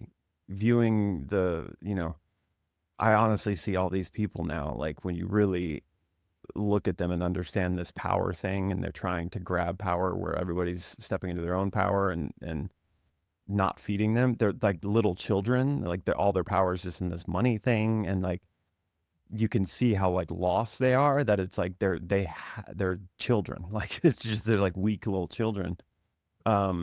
Viewing that all and watching, getting like a temperature read of the collective where we're at is one thing, and then the line between getting pulled in and wanting to believe some of it is where I think a lot of people we're getting caught up, you know, and not realizing that they're trying to create another good or bad box so they can kind of point to reasons why they feel a certain way, you know.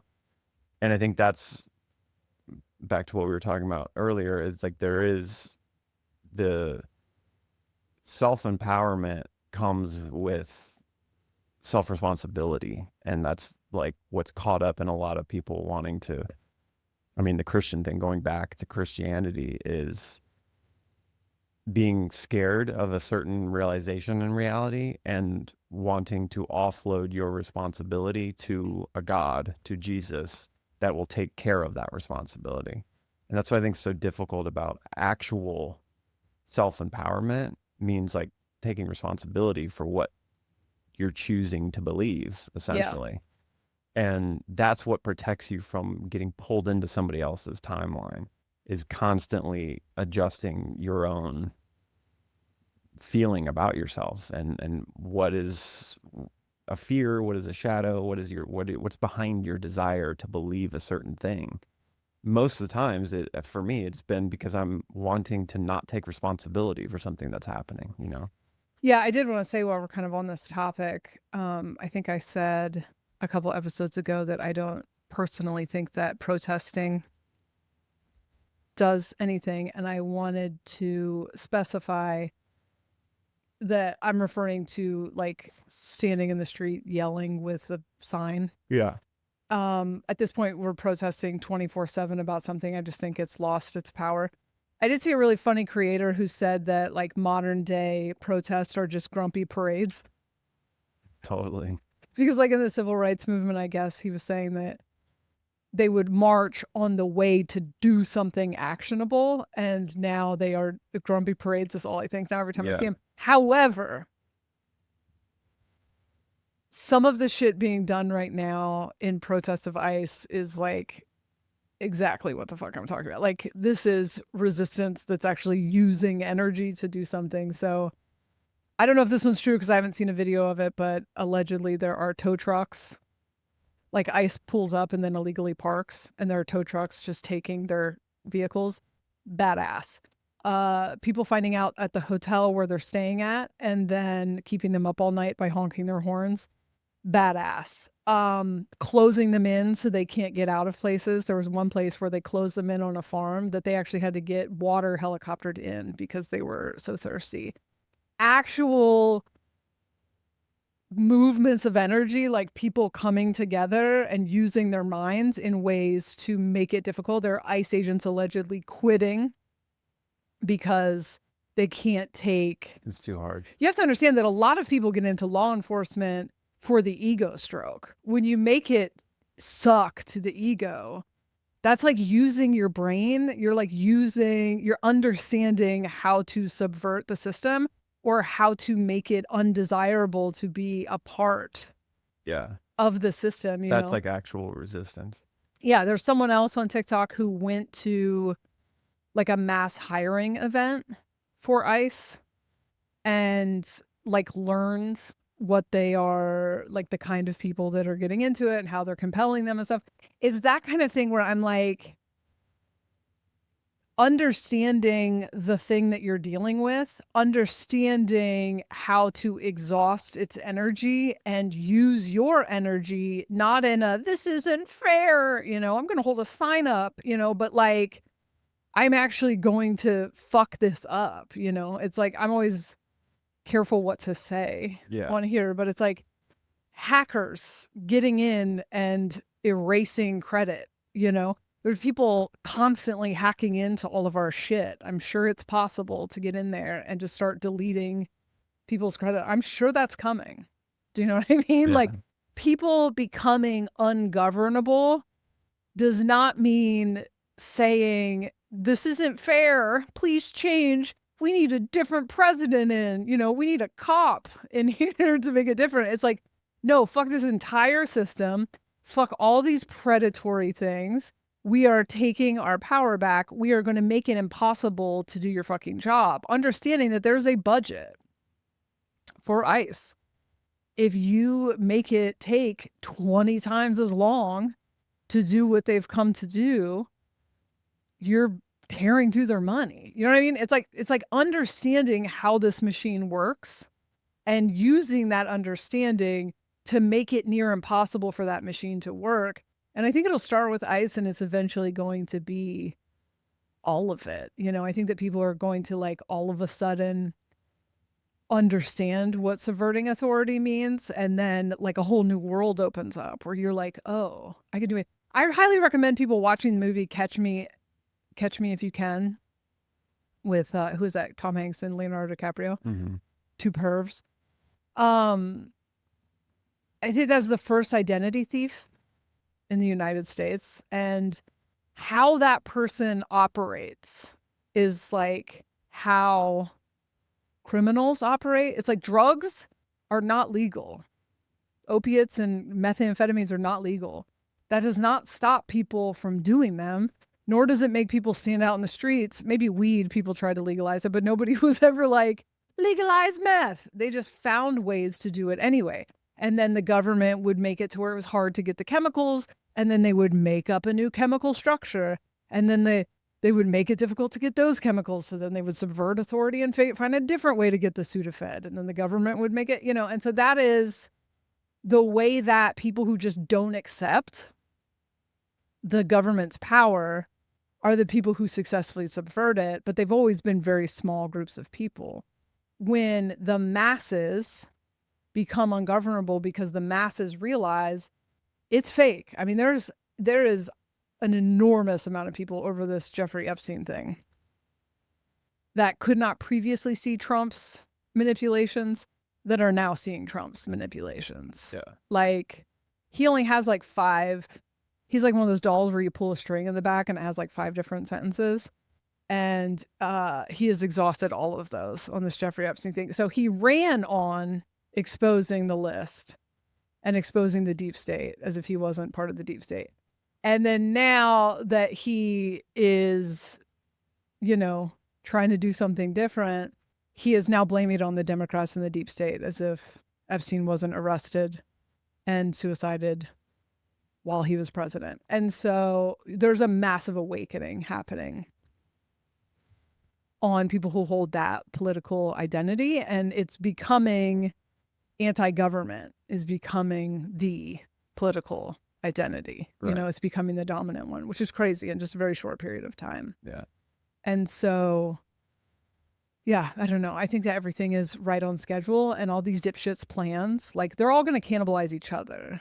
Like, the Christian nationalists and the technocrats are in bed together right now because they think, once we get, I'll use you to get to this point, and then I'll get what I want. But then they'll take each other out, just like all these fucking greedy fucks always do. There's no loyalty anymore. Yeah, the only thing I think it has like potential as a capture element to control power still is the technocratic side, just because it has a AI that people don't understand. It has technology that people don't understand. They can utilize that. Like we've talked about, the false mirror light and all that stuff, and trying to pull people in if certain parts of the infrastructure starts to collapse and people don't have money. Well, here's UBI through an AI system. You got to get a chip. You got to, like, that has some legs in it. You have to pull that off before 2030, though. Yeah, and it's like you have to do it before people step into their power. But then on this other side of, like, there are people out there that are awake and also trying to innovate in a tech world, or like create a conscious AI, or this thing about the physics thing that I'm like kind of on. The one of the key things to me that's like breaking my brain is that there's like this guy that I'm talking about. he understands it, and he's like innovated this new theory, but then like he's trying to experiment and invent things, or more than anything, like prove his theory through a lot of experiments, that then you have to get this idea that like AI is running on, that it's like going to become conscious and it can relieve all of our troubles. You have to get that going and get people pulled into it before this new innovation of physics and understanding conscious first happens. Because the second that happens and enough people start seeing it, right away you see that there's a trap in AI. Like that's how, when you understand it, it's like, none of this will work. Like the power structures, them trying to technocratic thing, none of it actually works from this other understanding. And then all you have to do is build a couple pieces of tech that work so much better than that and are balanced and have this like spirituality in it.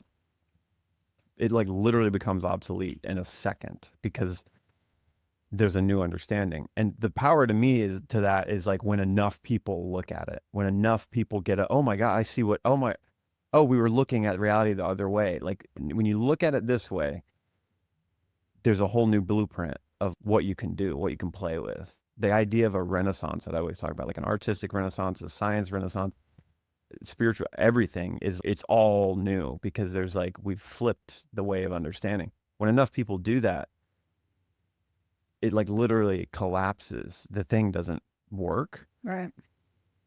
And to me, like that's such a big deal and hard to do. I think it comes to this thing where we talk about people, once enough people wake up and step into their power, there's an actual like physical thing that happens in reality. The idea, in ascension is like when enough people do it, we take our power back and then we create a new world. And I'm always thinking like, okay, then we start building a new world, and how long does that take? In the metaphysical idea of like physics and spirituality, then Laura Knight's idea about like there's a cometary thing, there's cataclysms that have happened that we've seen in history where it completely resets a civilization. Is that just an explanation of when enough people point their perception at a different way of seeing reality, the other one becomes obsolete and turns off? And the people that are in that reality with not as many categories of reasons, so they almost can't even understand and see what you're doing, those people experience a cataclysm, a comet, a nuke, AI takeover, and pulls people into a digital world. Anything that is kind of like the end of those people's world, that is that what's happening? Is it literally just a quantum collapse of a perceived timeline that consciousness is experiencing that becomes obsolete because another one popped up that encapsulates that one? So it's like a black hole. The thing just like pops off. And the people that have those other categories of reason and see it, like there's no line of delineation between that. It's just that other world becomes obsolete. And maybe it is some kind of thing where we view a cataclysm or a comet hits and it doesn't hit your house, Right. because you're in that vibration. Like, I'm just curious how all of that plays into it. And to me, the glimmer of understanding through going this rabbit hole, I'm like, it's a very immediate thing that potentially could occur when enough people look at that. Like, you are grooved into your own timeline, your own power. And when everybody else is doing that as well, you commingle into a new reality that is a collective new timeline. And that just overrides the Nazi time traveler controllers that have been manipulating the timeline. It overrides it because they can't manipulate your own timeline when you control your timeline. Right. It's also the protection of like this being a disempowered state, being like 4D Nazis are manipulating the timeline. How can we ever do that? How can we ever fight that? It's like root in to know who you are and build your own timeline, that they can't manipulate your timeline. That's why some people experience a Mandela effect, some people don't. People that don't even know there was a Mandela effect is because they're fully controlled. They're timelines are being manipulated and controlled, and they just don't remember that it was a different way. People that remember it are like have their own timeline of some sort that they can control, you know. But how strong is that? Like, how much can you control that? Your own timeline. What is? Can you really like change your whole reality? I think you can, but it takes a lot of other people doing that as well. You know, to me, it seems, because we are susceptible to a collective belief in something. You know, but yeah, I don't know. It's definitely in the next 4 or 5 years, they're going to see a lot of like attempts for the technocratic thing and all these other. Definitely doesn't seem like they have much steam in them. It's 18 months before 2027 starts. So there's already like barely any gas left in the cross of planning tank. Because the cross of sleeping Phoenix energy gets like stronger and stronger. And so I say 2030, and I think the reason they have like Project 2030 or whatever the fuck they were calling the World Economic Forum thing. Even the World Economic Forum thing, as far as I'm concerned, was put out onto the internet to be fed to the conspiracy theorists to try to give it traction so that people could create things for them.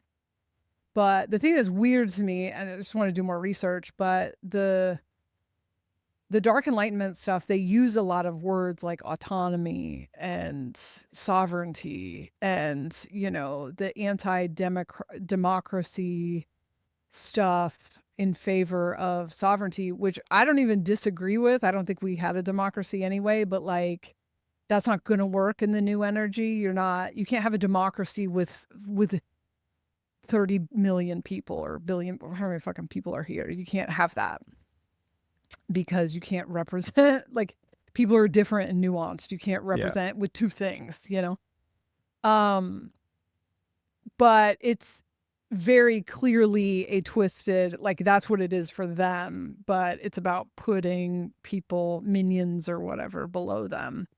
And so it is an interesting twist that might resonate with some people, because it is an interesting twist, and it will be interesting if they offer, you know, these hedge funds and shit end up being a part of offering like some sort of universal basic income, because universal basic income wouldn't be necessary if we didn't live in a construct of false lack, which there is not lack. If you weren't taking resources and selling them back to us, if the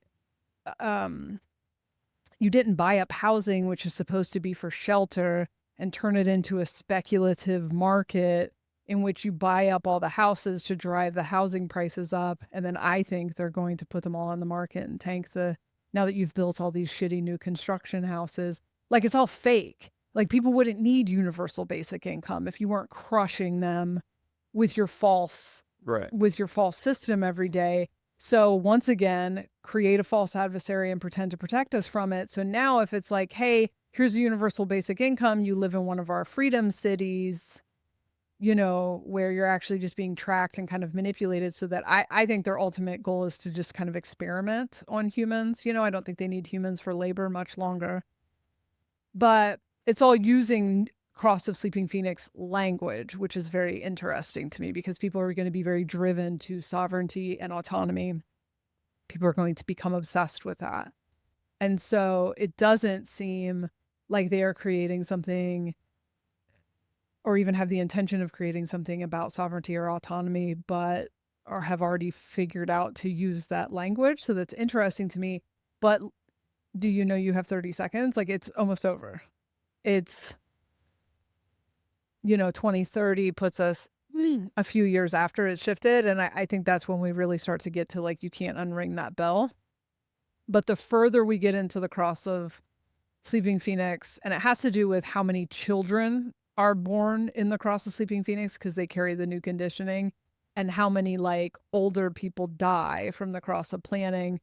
That's why the Cross of Sleeping Phoenix will get bigger and bigger and bigger, right? And so I just don't think it's going to work. It feels mentally possible that we have some transhumanism thing, but if I'm being honest, it doesn't feel true. it feels mentally, if we stayed in this exact same energy, that's logically, like when we watch Black Mirror, it's like that's logically where we're going to progress if we stayed in this exact same energy, but it doesn't feel true. So I'll be interested to see. Maybe it just doesn't feel true to me because I'm not planning on participating in that timeline. I don't really The know. thing that it feels like to me is the thing that resonates is that I don't know if it's like an echo of when consciousness has gotten to this developmental stage where we're like playing with the singularity technology in the way we are, where but everybody's still asleep, that there becomes this potential every time to start trying to put consciousness into the AI via humans and via convincing them to like trap them in there. That's happened before is what it mostly feels like. Like I can conceive that mentally, like, oh yeah, that would be the next step. But then where it gets blurry to me, just because I think it's hard to know.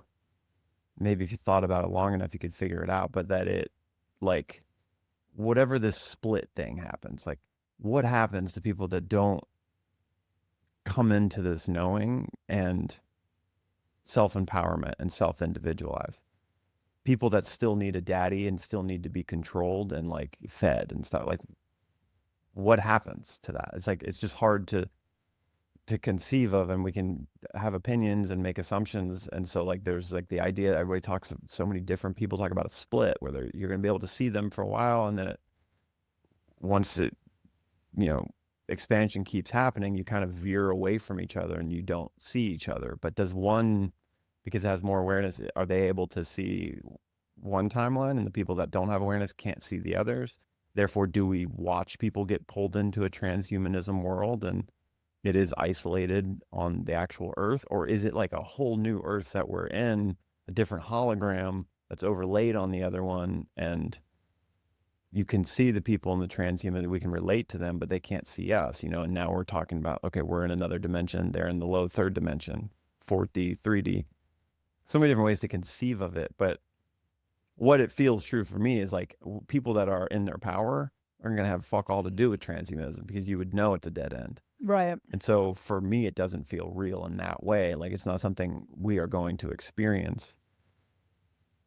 But the closer we get to it, and how many people seem to be pulled into the illusion of the hypnotic kind of illusion of AI and what it can do to liberate you from your problems, how quickly that's working. And for some people, like that, there's potential for it to maybe happen with some people, you know, like,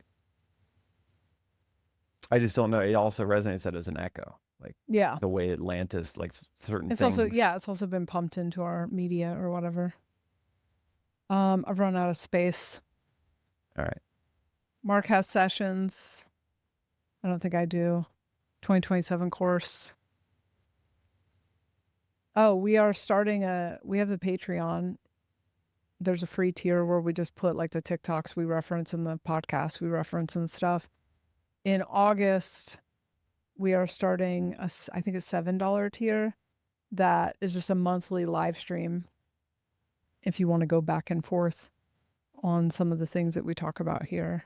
We have to start that in early August because Patreon's about to change all the plans.